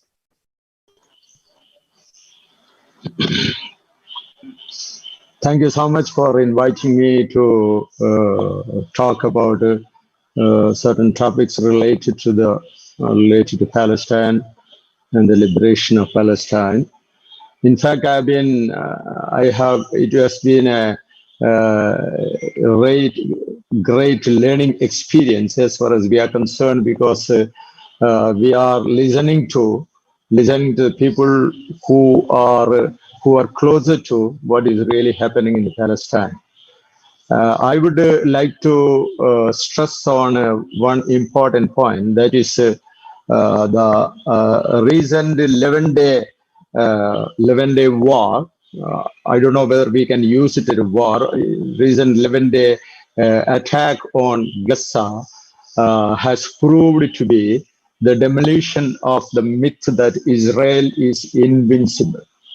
That is a very important point, because in 1948, when Israel came to existence, using the tremendous support that they got from Britain and France and other countries also, the myth was being spread by Israel that Israel was standing alone against the Arab countries around.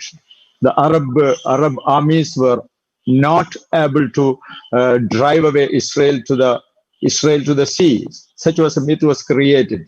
In fact, we know that in 1948, when the first Israeli aggression in Palestine took place, there was not a single Arab country which was free enough. Most of the Arab countries were were controlled by colonial powers, especially Great Britain and France. For example, Egypt, even though it was nominally ruled by a king, it was controlled by Lord Kitchener, who was a viceroy in Cairo. And France, of course, was taking control of the whole area of Syria and Lebanon. And no other country. Iraq was once again under British control. And the British actually were controlling the military, the army, and all other paramilitary forces in these countries. And they were not able to offer effective military resistance to the Israeli aggression.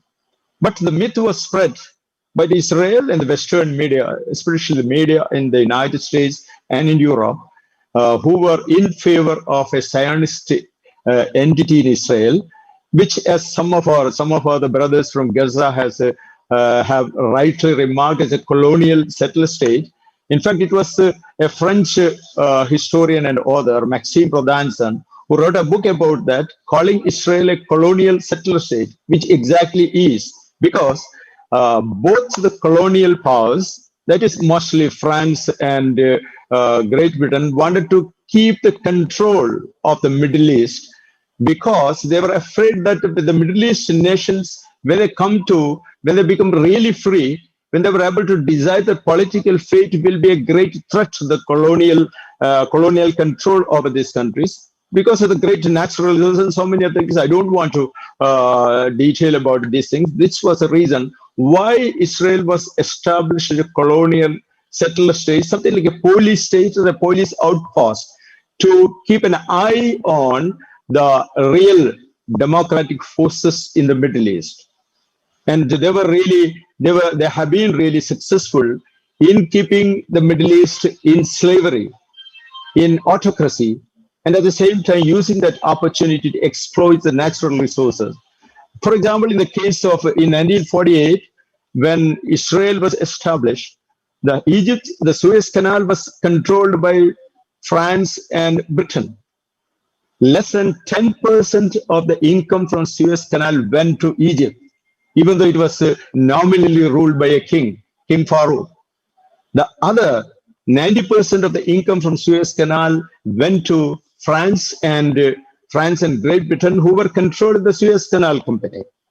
And that was the reason Israel was asked to attack Egypt and other neighboring Arab countries in 1956 because Egypt nationalized Suez Canal, and Egypt was showing some signs of dignity, some signs of freedom under Jamal Abdel Nasser. And in 1956, again, Israel attacked the Arab countries, and at that time, France and Britain were behind Israel. But because of certain other reasons, because of the strategic calculations of the United States, which was biding for a time to intervene in that area, because of the pressure coming from the US President Dwight Eisenhower, Israel was forced to withdraw from this. But Israel, as our brothers said, that it is a military settler state. It is always something like a military outpost, always worried about our existence, always worried about the defeat in a final battle with the Palestinians, because Palestinians are the people who really own the area. About 9 million Israelis now living in the occupied territory. I can say that Israel itself, the whole Israel is occupied Palestine. The 9 million people, out of that, more than 60% of the 9 million people come from different parts of the world. People who are driven by the belief that they are the real people who are destined by Jehovah to occupy the Holy Land. And they have every reason to ethnic cleanse the people. For example, I would also invite your attention to two important terms which has become very popular in the international media. One is ethnic cleansing, the other is terrorism. And whenever we talk about ethnic cleansing, Israel is the first country which used this technique of driving away people, hundreds and thousands of people from their homeland. For example, in Tel Aviv, in Ashkelon, in Lod, and such places are actually inhabited by people who are born there. Not only the Muslims, but also Christian Arabs and Muslim Arabs. People who have been living, as one of our delegates in the speech have rightly pointed, who have been living for centuries. And there was only a few years of occupation by other countries, starting from Crusaders in the 11th century. They have been living there, driving away these people. And that is why one important Israeli historian who was forced to leave Israel because of his very, very provocative title of his book is his ethnic cleansing in Palestine. Nobody was willing to use that term in the case of Palestine, but Israel was actually doing it, driving away the people. And in 1967, once again, in 1948, there was an attack on Palestinians. In 1956, prompted by Great Britain and France, there was an attack on Palestinians. And 1967, Israel wanted to take control of the whole of the area, the whole Palestine. For in 1947 UN resolution, about 23 and 24% of the Israeli Palestinian land was allotted to the Palestinians. The rest, people coming from other side, that is the Jews coming from other side. And Israel wanted to occupy that area also. So for these three wars, Israel was victor, turned the victor. And what a wonderful myth spread by them. One single country, which is about 9 million at that time, in 1967, it may not be even that, about 9 million people fighting 100 million Arabs alone, without any support. And that was a myth spread by them, by the bestsellers written by pro-Zionist novelists in Europe and in the United States, by the films produced by Hollywood, which is under the control of the Jews or Zionist directors and filmmakers. That was a story, and that was a myth, and that myth came to an end unknowingly, sometimes unknown to the other parts of the world. In 1982, when Israel, because of the hubris, because of the belief that they can always win militarily, invaded Lebanon in 1982, invaded Lebanon, driving away PLO, the PLO cadres and such other people, thinking that that would be bringing an end to any kind of resistance coming from the Palestinians. But they could not. They were forced to run away from Lebanon by Hezbollah. Hezbollah is something, is not a real army, something like a group of guerrillas driving away the Israelis, teaching them a lesson that they will not be able to control Palestine. They will not be able to totally take over Palestine, because people are there who are ready to fight, who are ready to sacrifice their lives. And this is exactly the lesson that now we get after the 11-day battle against the Hamas. All the rules of the game have been changed. All the rules of the game have been changed.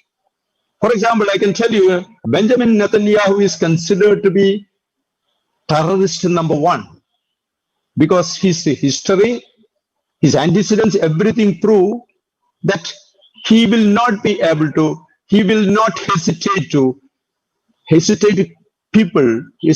kill civilians. Netanyahu is considered to be an extreme rightist Zionist who believe that they have got a historical right to occupy any place in Palestine. And this time, in 2021, Netanyahu hesitated to invade Gaza. Do you think that it is because of the military superiority of Gaza? No. Gaza is only 365 square kilometers, 2 million people, and it's a beleaguered area. It is blockaded by not only Israel, but also another client state of the United States, Egypt, is blockaded by. And they will find it very difficult to survive. And Israel thought that just by bombing the housing complexes, just by bombing the skyscrapers, just by killing children, just by bombing schools, they will be able to terrorize Gaza. But Gaza, as I understand, Gaza has learned its lessons. For example, learned its lesson and developed its own defense strategy. You can understand how the comfortable people living in comfortable luxury in Tel Aviv and in Lod and in Ashkelon and such other cities, the Jews who had been living a very comfortable life in the United States and such other countries, who had come to Israel and living there in comfort, thinking that they are living with complete safety and security, they had to go and they have to go and hide themselves in the bunkers created by, built by Israel because of the showering of rockets. It is not the rockets that we get from United States and from Russia or some other places. And Israel was talking about the Iron Dome. Nobody could penetrate the Iron Dome. Nobody, no missiles, no rockets, no drone attacks would be able to penetrate the Iron Dome. Hamas proved that they can easily destroy the Iron Dome and drive people away to the underground cellars.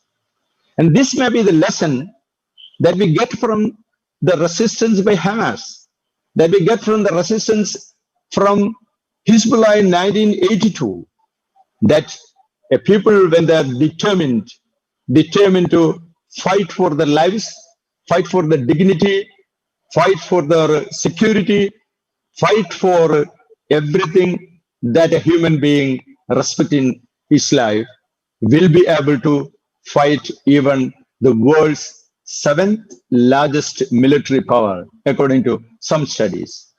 And now, I should also underline another point.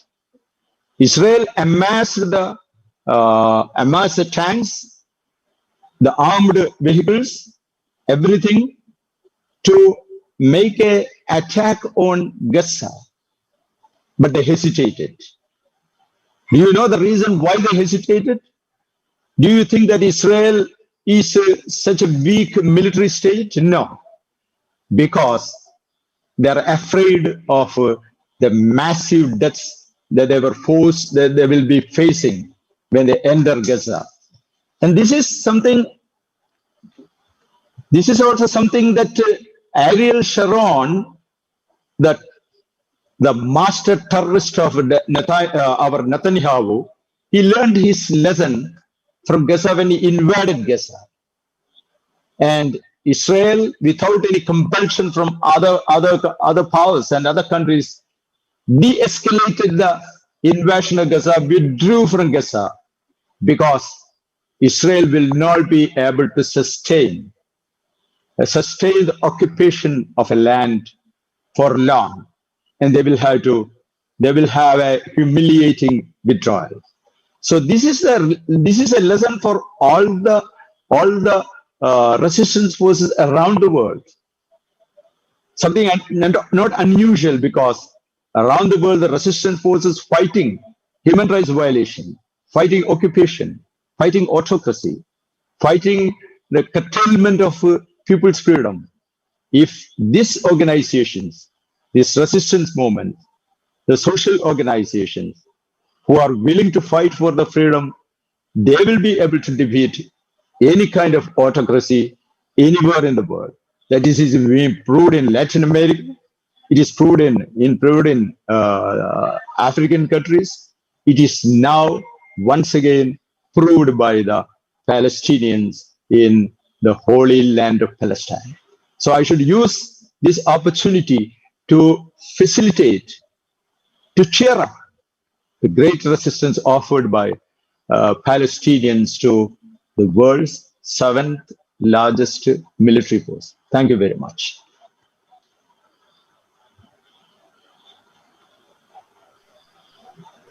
Thank you, Professor 𝐏𝐚𝐥𝐞𝐬, for a very motivating talk. And with this, we have come to the end of our webinar. So in the end, I would like to invite Mohammad Saqif, who is the Secretary of Popular Front of India, Secretary of Media and PR.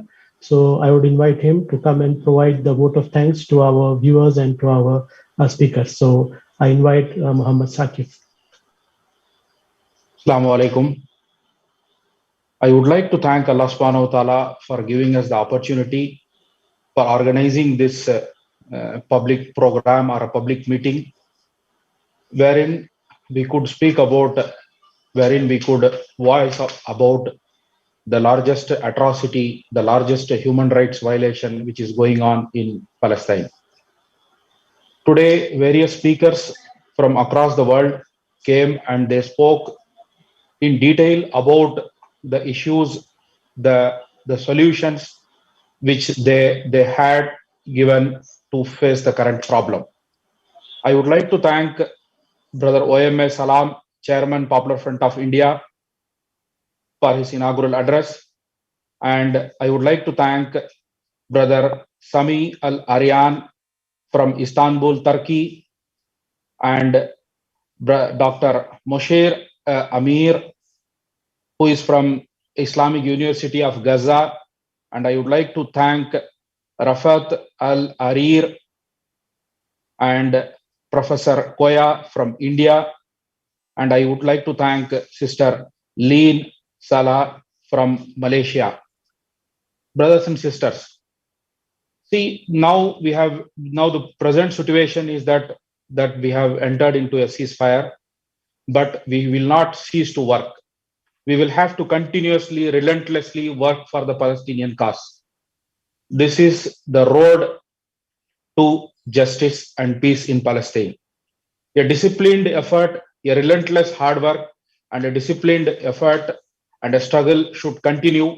Only then the peace and justice for the people of Palestine will prevail, inshallah. So I would like to thank the backend team who organized this this event, and this event is part of a larger movement which is struggling for justice. I would like to thank everyone, the viewers who made this program a great success. Thank you. Assalamu alaikum. Thank you. With this, we conclude the program. Jazakallahu khair. Thank you.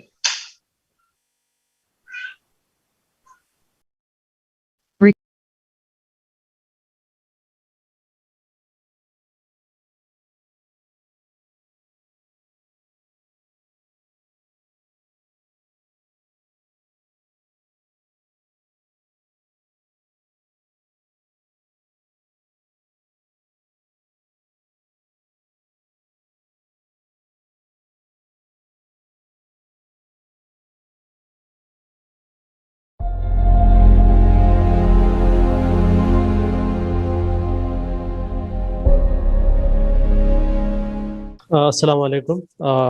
बहुत बहुत शुक्रिया कि आप लोगों ने मौका दिया इस मौके पर और इस उन्वान पर बात करने के लिए। तो मुझसे पहले जो स्पीकर थे डॉक्टर सुरेश खैरनार साहब, उन्होंने बहुत सारे चीज़ों को कवर किया है, बहुत बेहतरीन तरीके से उन्होंने चीज़ों को समझाया भी है, उनका भी शुक्रिया अदा करता हूं। और उन्हीं चीज़ों को मैं थोड़े एक दूसरे तरीके से आप लोगों के सामने मैं एक रखना जो है, उन लोगों ने इस इशू को फ़लस्तीनियों का मुद्दा समझकर वहां पर महदूद रख दिया। ये एक बहुत बड़ी कामयाबी थी कि एक फ़लस्तीनियन इशू है, फ़लस्तीन इशू है। लेकिन एक छोटा सवाल यहाँ पर हम लोग देखना है कि ये कोई एक फ़लस्तीन इशू नहीं है, सिर्फ और सिर्फ फ़लस्तीन का इशू नहीं है, बल्कि ये पूरी दुनिया के अंदर एक सवाल है कि आज के एक सिविलाइज एक ज़माने में, एक सिविलाइज वर्ल्ड में, क्या एक मुल्क जो अपने जगह पर ही है, जो अपने स्थान पर, अपने स्थल पर रहता है, वैसे एक मुल्क को दिन रात वहां पर जुल्म कर कर दुनिया के सामने उनका कत्लेआम होता है, दुनिया के सामने उन्हें मारा जाता है, दुनिया के सामने उनको अपने घरों से बेघर किया जाता है। और ऐसे वक्त में दुनिया किस तरीके से रिएक्ट करती है, वर्ल्ड किस तरीके से रिएक्ट करती है, ये एक बहुत बड़ा एक सवाल है। तो फ़लस्तीन का इशू को हमें सिर्फ एक फ़लस्तीन का इशू नहीं समझना, ये सबसे पहले तो पूरा एक अरबों का इशू है। अरब में मैं सिर्फ मुस्लिम अरब्स नहीं कहूँगा, एक क्रिश्चियन अरब्स, मुस्लिम अरब्स और जो ऐसे अरब्स जो किसी धर्म को मानते नहीं है, वैसे अरब्स का भी, उनका भी इशू है। साथ ही साथ अगर आप देखेंगे पूरे दुनिया के मुस्लिम्स हैं, उनका भी एक इम्पोर्टेंट इशू है। और तीसरा अगर आप देखेंगे पूरे दुनिया के जो अलग अलग मुल्क में रहने वाले लोग हैं, उनके लिए भी एक इम्पोर्टेंट सवाल है, इम्पोर्टेंट इशू फ़लस्तीन का इशू है। जिस दिन फ़लस्तीन के इस मुद्दे को वो अहमियत मिल जाएगी, हमें लगता है कि दुनिया में इसे अटेंशन मिलेगा, वरना ये सिर्फ और सिर्फ फ़लस्तीन के लोगों का इशू होकर रह जाएगा। दूसरा चीज, जैसे मेरे से पहले खैरनार साहब ने बताया कि इजराइल जो है ये एक इलेजिटिमेट स्टेट है। इलेजिटिमेट स्टेट का मतलब एक नाजायज मुल्क है।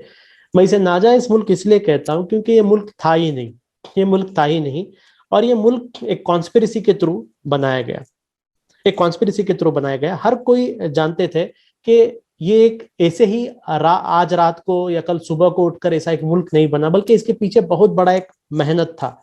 यूरोप के अंदर जो वर्ल्ड ज़ायोनिस्ट ऑर्गेनाइजेशन जैसा एक संगठन बना, और इस संगठन के अंदर कौन थे? संगठन के अंदर यूरोप के अलग अलग ममालिक के अंदर जो ज्यूइश कम्युनिटी के अंदर एक बहुत बड़ी एक पावरफुल लॉबीज जो थे वो लोग इसके अंदर थे।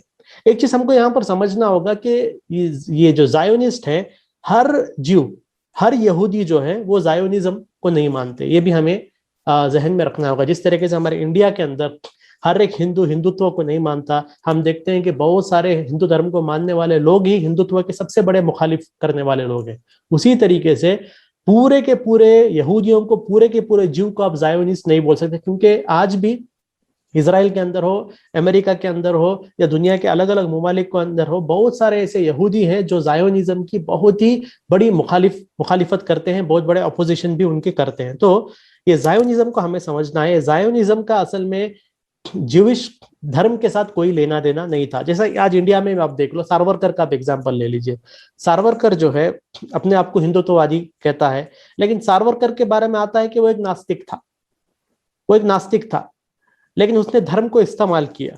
उसी तरीके से ये ज़ायोनिस्ट जो लोग हैं, बहुत सारे ज़ायोनिस्ट जो लीडर्स थे वो नास्तिक थे, वो यहूदी धर्म को भी नहीं मानते थे, वो नास्तिक थे, लेकिन उनके लिए यहूदियत एक धर्म नहीं थी बल्कि एक आइडेंटिटी थी, और उन्हें अपनी आइडेंटिटी के लिए एक मुल्क चाहिए था, इसलिए उन्होंने ज़ायोनिज्म को इस्तेमाल किया। तो हमें समझना होगा कि ज़ायोनिज्म जो है, ये ज़ायोनिज्म एक आइडियोलॉजी है, जो इस आइडियोलॉजी के तहत ये फलस्तीन के अंदर इजराइल जैसा एक मुल्क को बनाया गया। नंबर वन एक चीज।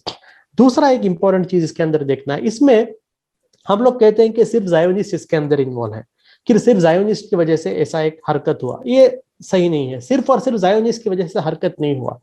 ज़ायोनिस्ट को बहुत सारे लोगों ने मदद किया, बहुत सारे लोगों ने मदद किया। उसमें सबसे बड़ा मदद जो उनको मिला वो ब्रिटिश के तरफ से था, क्योंकि उस वक्त की दुनिया की सुपर पावर ब्रिटिश थी, ब्रिटिश के तरफ से उन्हें सबसे बड़ा मदद मिला। उसके बाद अगर आप देखते हैं, दूसरा एक बड़ा सुपर पावर उस वक्त में अगर कोई था तो फ्रांस था। तो इसमें अगर आप देखेंगे 2-3 इंपॉर्टेंट डॉक्यूमेंट्स हैं जो आज भी अवेलेबल है। उसमें जो खैरनार साहब ने बताया, बाल्फर डिक्लेरेशन के बारे में बताया, जो एक सीक्रेट एक एग्रीमेंट किया गया था, जिसमें ज़ायोनिस्ट के साथ ब्रिटिश जो उस वक्त की जो मिनिस्टर्स थे, उन्होंने ये एग्रीमेंट किया था कि हम आपको एक मुल्क बना के देंगे।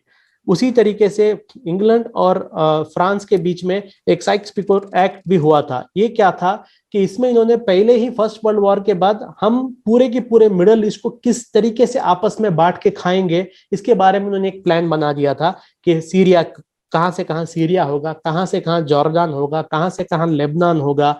आप जो ओटोमन एम्पायर है, जो तुर्की की जो उस्मानी खिलाफत थी, उस्मान एम्पायर थी, उस उस्मानी खिलाफत को किस तरीके से टुकड़े टुकड़े कर आप अलग अलग मुल्क बनाएंगे और कौन सा मुल्क किसके पास रहेगा, ये भी पहले से ही डिसाइड हो गया था। ऐसा नहीं है कि जंग के बाद डिसाइड हुआ, पहले ही डिसाइड हो गया था। वो तो उसके बाद रशिया में लेनिन ने इसको एक्सपोज किया था, लेकिन पहले से एक्सपोज हो गया था। तो एक इसमें इंपॉर्टेंट जो एक पात्र है, बहुत बड़ा इंपॉर्टेंट एक रोल है, वो अंग्रेजों का है। उन्होंने एक तरफ से आप देखते हैं अंग्रेजों का अरबों के साथ, खासकर जो हिजाज में रहने वाले जो अरब थे, हुसैन शरीफ और उनके बेटे फैसल, इनके साथ जो ब्रिटिश की एक डीलिंग चल रही थी, और इंडिया उनको एक धोखा दिया गया था, ये बताकर कि अगर आप हमें मदद करोगे तुर्कों के खिलाफ लड़ने के लिए, तो हम आपको एक अरब मुल्क बना के देंगे, यानी हर वो जगह जहां पर अरबी जबान बात होती है वो सबको एक कंट्री बनाया जाएगा। इस तरीके का एक ओरल एक वादा किया गया था। लेकिन उसके पीछे यही ब्रिटिश और यही फ्रेंच ने क्या कर दिया था, दूसरा एक प्लान ज़ायोनिस्ट यहूदियों के साथ कर दिया था कि हम आपको भी एक मुल्क बनाएंगे। तो यहाँ पर एक डबल स्टैंडर्ड आप लोग देखते हैं एक चीज।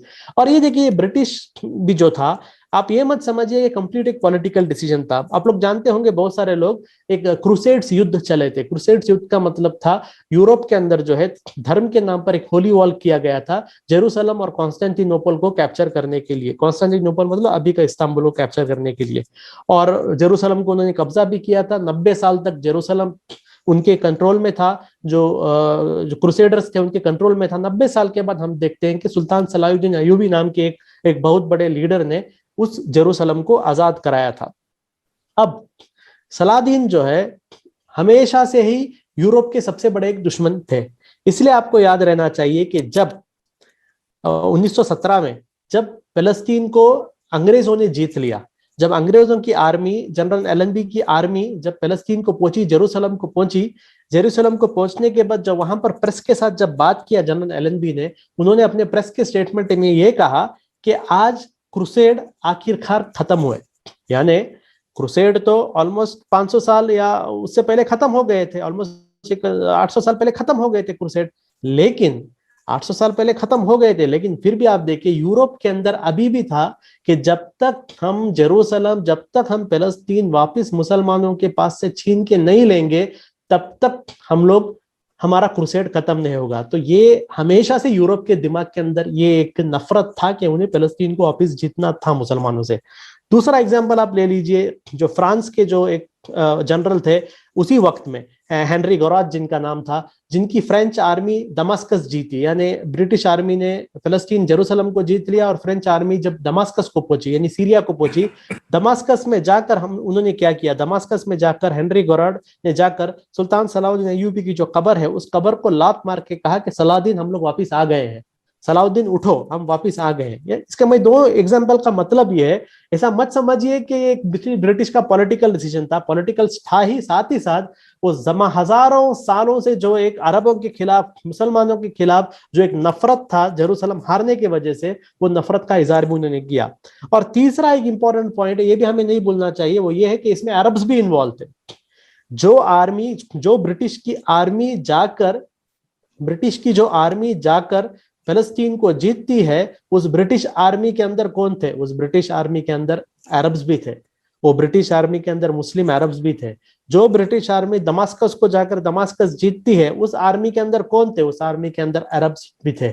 यानी अरबों ने भी ब्रिटिशों का साथ दिया उस वक्त में, एक धोखे के सिलसिले में, मतलब इतने बेवकूफ थे कि समझ रहे थे कि इनको अंग्रेज एक मुल्क बना के देंगे। लेकिन आगे हमने देखा अंग्रेज ने क्या किया, अंग्रेज को असल में चाहिए था और यूरोपियन पावर्स को असल में एक नया मिडिल ईस्ट बनाना था, उन्हें एक नया मिडिल ईस्ट बनाना था। इसलिए अगर आप पूरी दुनिया का मैप देखेंगे, हमारे इंडिया का मैप आप लोग देख लीजिए, हमारे इंडिया का मैप कैसा है, आपको उसमें बहुत कर्व नजर आ जाएंगे, बहुत ही टेढ़े मेढ़े बॉर्डर्स नजर आ जाएंगे। लेकिन आप मिडिल ईस्ट के लोगों का मैप देखिए, आप मिडिल ईस्ट का मैप देखिए, ऐसा लगता है कि दो लोगों ने बैठकर हाथ में एक रूलर लेकर, पेंसिल लेकर बनाया, यानी पूरे स्ट्रेट लाइंस। ये पूरे जो है असल में एक ही मुल्क थे, एक ही प्रोविंस थे। इस प्रोविंसेस को जो है आप ये ले लो, आप ये ले लो, मैं फ्रांस को ये दे दूंगा, इनको ये दे दूंगा और पैलेस्टीन अपने लिए रख दूंगा, ऐसा नाम का एक बंटवारा किया गया। और बंटवारा भी इस तरीके से किया गया कि पैलेस्टीन को ब्रिटिश के कंट्रोल में रखा गया, ताकि जो इससे पहले बाल्फोर डिक्लेरेशन एग्रीमेंट किया गया था उसके तहत पूरे यूरोप से यहूदियों को लाकर उधर जबरदस्ती बसाया जाए। ये गलत फहमी में मत रही है कि यहूदी जो है हिटलर के हमले के बाद यहां पर आए, ये गलत है, ऐसा नहीं है। मुझसे पहले सुरेश करना साहब ने ये भी क्लैरिटी दिया है कि 1917 से ही यहूदी वहां पर आना शुरू कर दिए थे। हम देखते हैं कि हिटलर का उरूज जो है 1930 के बाद हुआ, तो ऐसा गलतफहमी में मत रही है। जो गलतफहमी फैलाई जाती है कि यूरोप के अंदर हिटलर ने और मसूलनी ने जो यहूदियों के साथ जुल्म किया इसलिए यहूदी भाग के आए, ये गलतफहमी है। उससे पहले ही वो लोग आ रहे थे और उन्होंने ग्लोबल एक सिंपैथी के लिए यहां तक किया, ज़ायोनिस्ट ने यहां तक किया कि जो यहूदियों का जहाज यहूदियों को लेके आ रहे थे, उस जहाज को भी उन्होंने डुबा दिया, उस जहाज को भी उन्होंने मार दिया, ये दिखाने के लिए कि लोगों के दुनिया में इनके लिए एक सिंपैथी लाने के लिए। ये एक चीज हमें जानना है कि ये ऐसे ही नहीं हुआ, इसके पीछे एक प्लान था, ताकि हमेशा के लिए पूरे अरबों के बीच में कंट्रोल के लिए एक ज्यूइश कंट्री वहां पर बनाया जाए। और हम लोग देख रहे हैं उसमें कामयाब भी हो गए। आज भी अगर आप देखेंगे एक पूरे अरबों के लिए एक सरदर्द, एक इजरायली मुल्क वहां पर बना हुआ है। दूसरा चीज अगर आप वहां पर देखेंगे, फलस्तीन नाम का मुल्क अभी दुनिया में नहीं है। हम लोग कहते हैं फलस्तीन, लेकिन फलस्तीन नाम का मुल्क दुनिया के अंदर नहीं है। फलस्तीन के नाम पर दो छोटे छोटे पीस को दे दिया गया है, दो छोटे छोटे पीसों को दिया गया है। एक पीस का नाम है गाजा पट्टी, बहुत छोटा एक एरिया है। दूसरे तरफ और एक छोटा सा एरिया है जिसको वेस्ट बैंक कहते हैं, यानी जो जॉर्डन की नदी है उस नदी का वेस्टर्न हिस्सा जो है उस हिस्से को दे दिया गया था। ये दो जगह में पैलेस्टीन के लोगों को भगाकर मारकर पूरे इजराइल, जो आज इजराइल एक जमाने में पैलेस्टीन हुआ करता था, वहां से मार भगाकर उनको इस या तो गाजा पट्टी में रखा गया या तो वेस्ट बैंक में रखा गया, और साथ ही साथ दुनिया की सबसे बड़ी रेफ्यूजी पॉपुलेशन इनको बनाया गया। पूरी दुनिया में सबसे बड़े रेफ्यूजी पॉपुलेशन ये लोग हैं। अभी अगर हम लोग सोचते हैं कि हाँ भाई गाजा में ये लोग हैं, वेस्ट बैंक में ये लोग हैं, तो उसमें भी गलतफहमी है। वेस्ट बैंक में भी पैलेस्टीन पूरी तरीके से नहीं है। जैसे आप इससे पहले आपने सुना होगा कि वेस्ट बैंक के अंदर भी जो है अलग अलग कॉलोनीज बनाए गए, और उस कॉलोनीज के अंदर जो है यहूदियों को लाकर बसाया गया, और उन कॉलोनीज को पूरी तरीके से जो है एक कवर किया गया, पूरी तरीके से कंक्रीट के साथ दीवारें डाले गए। जिस तरीके का हम लोग सुनते थे कि साउथ अफ्रीका के अंदर गोरे और कालों के बीच में जो है दीवारें बनाई जाती थी, उसी तरीके का दीवारें अगर आप देखेंगे वेस्ट बैंक के अंदर बनाया गया। तो अगर कोई ये भी सोचता है कि भाई वेस्ट बैंक और गाजा ये दो मिलाकर एक अरबों पैलेस्टीनियों का मुल्क हो जाएंगे, तो वेस्ट बैंक में जगह ही नहीं है। वेस्ट बैंक में जो भी जगह था वो जगह भी इन्होंने ऑलरेडी कैप्चर कर दिया है, और उस जगह में लाकर जिन लोगों को लोग बसाते हैं उनको कहते हैं सेटलर्स। ये जो बार बार आप नाम सुनते हैं सेटलर सेटलर, सेटलर कौन है? सेटलर वो है जिनको गाजा और वेस्ट बैंक के जो इलाके हैं, पैलेस्टीनियों के इलाके हैं, उन इलाकों में जबरदस्ती लाकर पूरी तरीके से एक बाउंड्री करके पूरा इंफ्रास्ट्रक्चर बनाकर जबरदस्ती बसाया जाता है, पैलेस्टीनियों को घरों से भगाकर, उन्हें कहते हैं सेटलर्स। और आज जो वेस्ट बैंक पर जो दंगे हो रहे हैं, दंगे में अगर आप देखेंगे यहूदियों की आर्मी या पुलिस पीछे रहती है, सामने ये सेटलर्स होते हैं जो दंगे करते हैं, जिनको पूरी दुनिया से लाकर वहां पर बसाया गया था। शेख जर्राह का मामला जो अगर आप लोग देख रहे हैं, शेख जर्राह का मामला भी यही है। इसी तरीके से एक एक कर करके जो नेबरहुड को खाली किया जाता है, और शेख जर्राह जो है ये उस इलाके में है जिस इलाके को हम लोग अल-कुद्स कहते हैं। मुसलमानों के लिए भी बहुत एक अहम जगह है अल-कुद्स, क्रिश्चियनों के लिए भी एक जगह है जिसको वो लोग, जहां पर ईसा अलैहिस्सलाम आए थे इसलिए वो लोग उसको मुकद्दस समझते हैं, और यहूदी भी जेरूसलम को उनके पुराने टेंपल होने की वजह से मुकद्दस समझते हैं। लेकिन ये जेरूसलम का जो एरिया है, बहुत बड़ा एरिया, उसको अल-कुद्स एरिया कहते हैं। इजराइल का पिछले कई सालों से एक प्लान चल रहा है कि जो जेरूसलम में जो मुस्लिम आबादी है, जो क्रिश्चियन आबादी है, मुस्लिम और क्रिश्चियन आबादी के लोगों को वहां से घरों से भगाया जाए। तो हम लोग तो न्यूज में सिर्फ मुसलमानों का सुनते हैं, वो गलतफहमी है आपका। सिर्फ मुसलमानों को प्रॉब्लम नहीं है, अरब क्रिश्चियंस को भी बहुत प्रॉब्लम वहां पर किया जा रहा है, सिर्फ और सिर्फ इसलिए क्योंकि वो लोग एक अरब्स हैं और वो लोग क्रिश्चियंस हैं, और पूरी दुनिया भी उसमें खामोश है। ये जो बड़े बड़े मुल्क के लोग अपने आप क्रिश्चियन धर्म का बड़ा रखवाला कहते हैं, यूरोप के लोग, ये सारे क्रिश्चियन मुल्क भी खामोश हैं। जब फिलिस्तीन के अंदर क्रिश्चियन अरबों का कत्लेआम हो रहा है, क्रिश्चियन अरबों को उनके घरों से भगाया जा रहा है, क्रिश्चियनों के चर्चों पर हमला किया जा रहा है, उस वक्त पूरे दुनिया के क्रिश्चियन मुमालिक भी खामोश है। उसी तरीके से ये शेख जर्राह का एक सिमिलर एक सिचुएशन है, जहां पर अभी लोगों को, फैमिलीज को खाली किया जा रहा है, अलग अलग तरीके से खाली किया जा रहा है, कभी आर्म्स के थ्रू, कभी वेपन्स के थ्रू, कभी नया कानून बनाकर, या कभी कोर्ट में लेके जाकर कोर्ट में नए नए केसेस बनाकर इनको घरों से भगाया जा रहा है। और अभी जो शेख जर्राह का है उसको ऐसे ही कर रहे हैं, कोर्ट के थ्रू या लॉ के थ्रू किया जा रहा है। तो ये एक इशू को आप ऐसा मत समझिए शेख जर्राह में जो रहा है एक नया इशू है, ये हमेशा चल रहा था, हमेशा चल रहा था। वो तो इस बार चंद लोग रास्ते में उतर कर आकर प्रोटेस्ट किए, वो प्रोटेस्ट की वजह से अल-अक्सा में ये लोग घुसे और पूरी दुनिया को पता चल गया, और उसके बाद ये इशू हम देखते हैं कि वहां से हमास ने रिटेलिएट किया और जो हुआ। तो ये बहुत पुराना इशू है, ऐसा मत समझिए कि आज इतना दिन वो लोग सुकून में थे और 2-3 दिन से उन्हें प्रॉब्लम, ऐसा नहीं है। हमेशा हर दिन 1948 से लेकर आज तक हर दिन, या उससे पहले भी अंग्रेजों के दौर पर भी, फलस्तीन के लोग हर दिन रात को सोने के वक्त ये सोचकर ही वो लोग सोते हैं कि सुबह को उनको उनके घरों में रहने दिया जाएगा या नहीं, उन्हें उनके घरों से बेघर किया जाएगा या नहीं। ये हमेशा चलने वाला चीज है, कभी भी बंद नहीं हुआ। हमें आज नजर आया है शेख जर्राह के एक इशू में, और बार बार ऐसे इशूज में नजर आते हैं।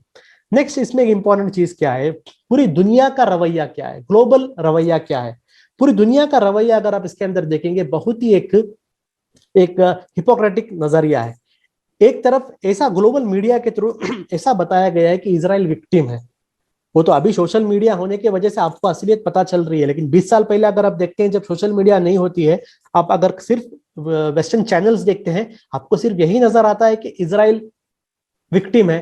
आपको सिर्फ ऐसे इमेजेस नजर आएंगे जिसमें एक इजरायली औरत अपने बच्चे के कब्र पर रो रही है, इजरायली माँ रोई है। इसका मतलब क्या है? ये फलस्तीनी जो है जंगली हैं, एक नंबर के टेररिस्ट हैं, इन्होंने पूरी इजराइल का जीना हराम कर दिया है, सिर्फ यही नजर आता था।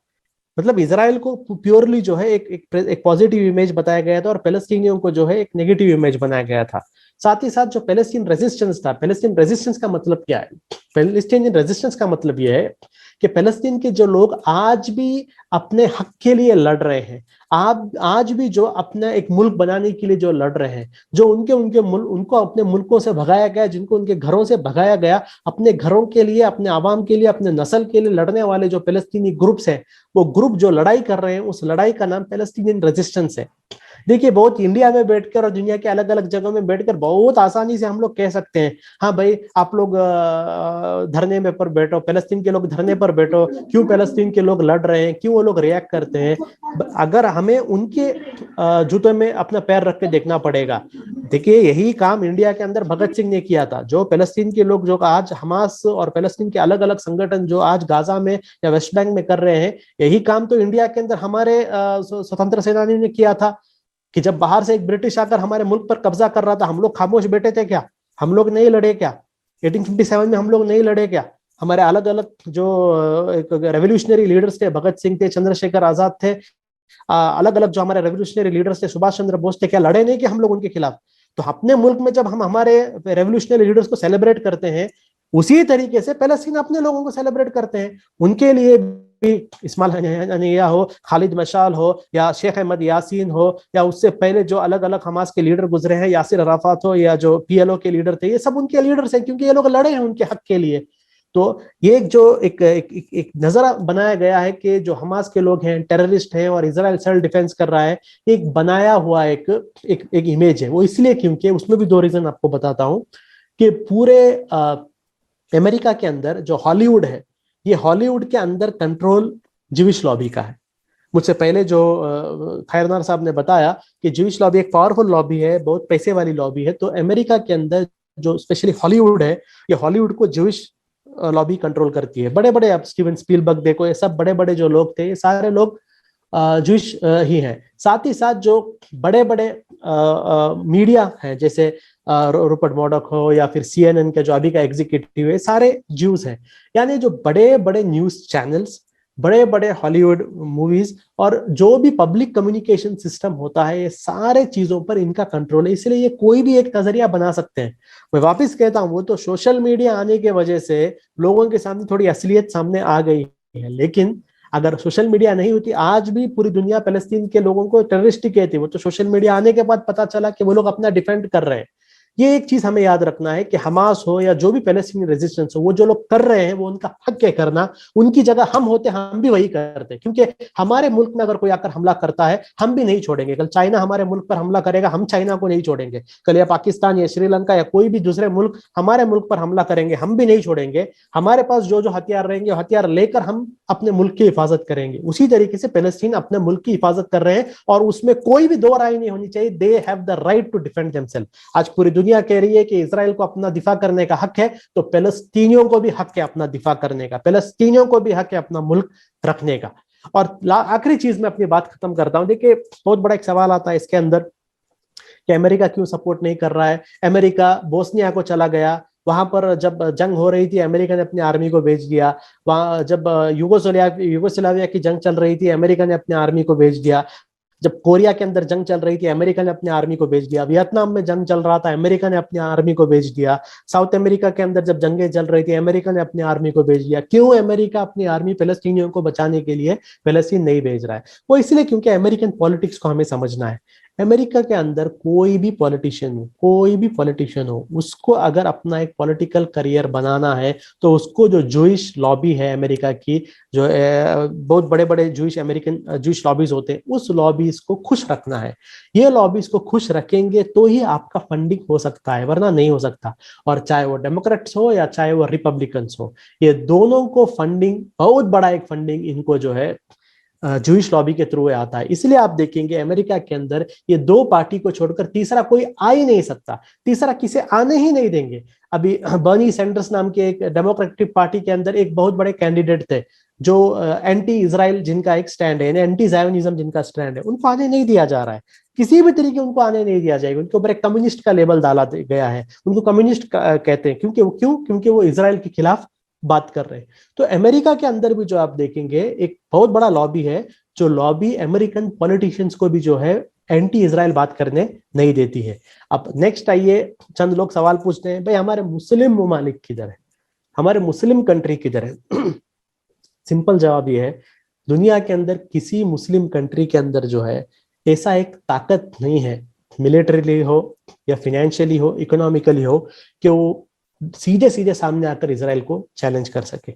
समझे, ये नहीं है। इससे पहले 1948 में भी अरब ममालिकों ने इजराइल से जंग किया था, 1967 में भी जंग किया था, 1970s में भी जंग किया था, और तीनों बार जो था, जो पीछे से अमेरिका का जो सपोर्ट इन्हें मिलता है इजराइल को, जो वेपन्स इन्हें मिलते हैं, जो अमेरिका ने तो 1967 में तो हवाई से, आसमान से टैंक्स को उतारे थे, यानी इजराइल को जो वेपन्स चाहिए थे वो वेपन्स के लिए आसमान से उन्होंने, अमेरिका ने अर्जेंटली टैंक्स को उतारे थे और पूरे वेपन सप्लाई इजराइल को कर दिए थे। तो ये जो एक बैकिंग है इजराइल को, ये अमेरिकन बैकिंग जो है, ये अमेरिकन बैकिंग की वजह से मुस्लिम ममालिक भी कुछ नहीं कर सकते। देखिए मुस्लिम ममालिक स्पीचें कर सकेंगे, मुस्लिम बड़े बड़े लीडरान जो है किसी भी मुल्क के हो, चाहे तुर्की के हो, ईरान के हो, किसी भी बड़े बड़े मुल्क के जो लीडरान हो, ये बड़े बड़े स्पीच कर सकेंगे, बड़े बड़े स्पीच करेंगे लोग, ये है वो है, लेकिन इनके पास से कुछ होने वाला नहीं। किसी के अंदर भी हिम्मत नहीं है गट्स लेकर एक डिसीजन लेकर अपनी आर्मी को पैलेस्टीन को बचाने के लिए भेजे। कोई भी अपनी आर्मी को नहीं भेजेगा, सिर्फ स्टेटमेंट दे सकेंगे, प्रोटेस्ट करेंगे, यही करेंगे, कोई अपना आर्मी नहीं भेजेंगे।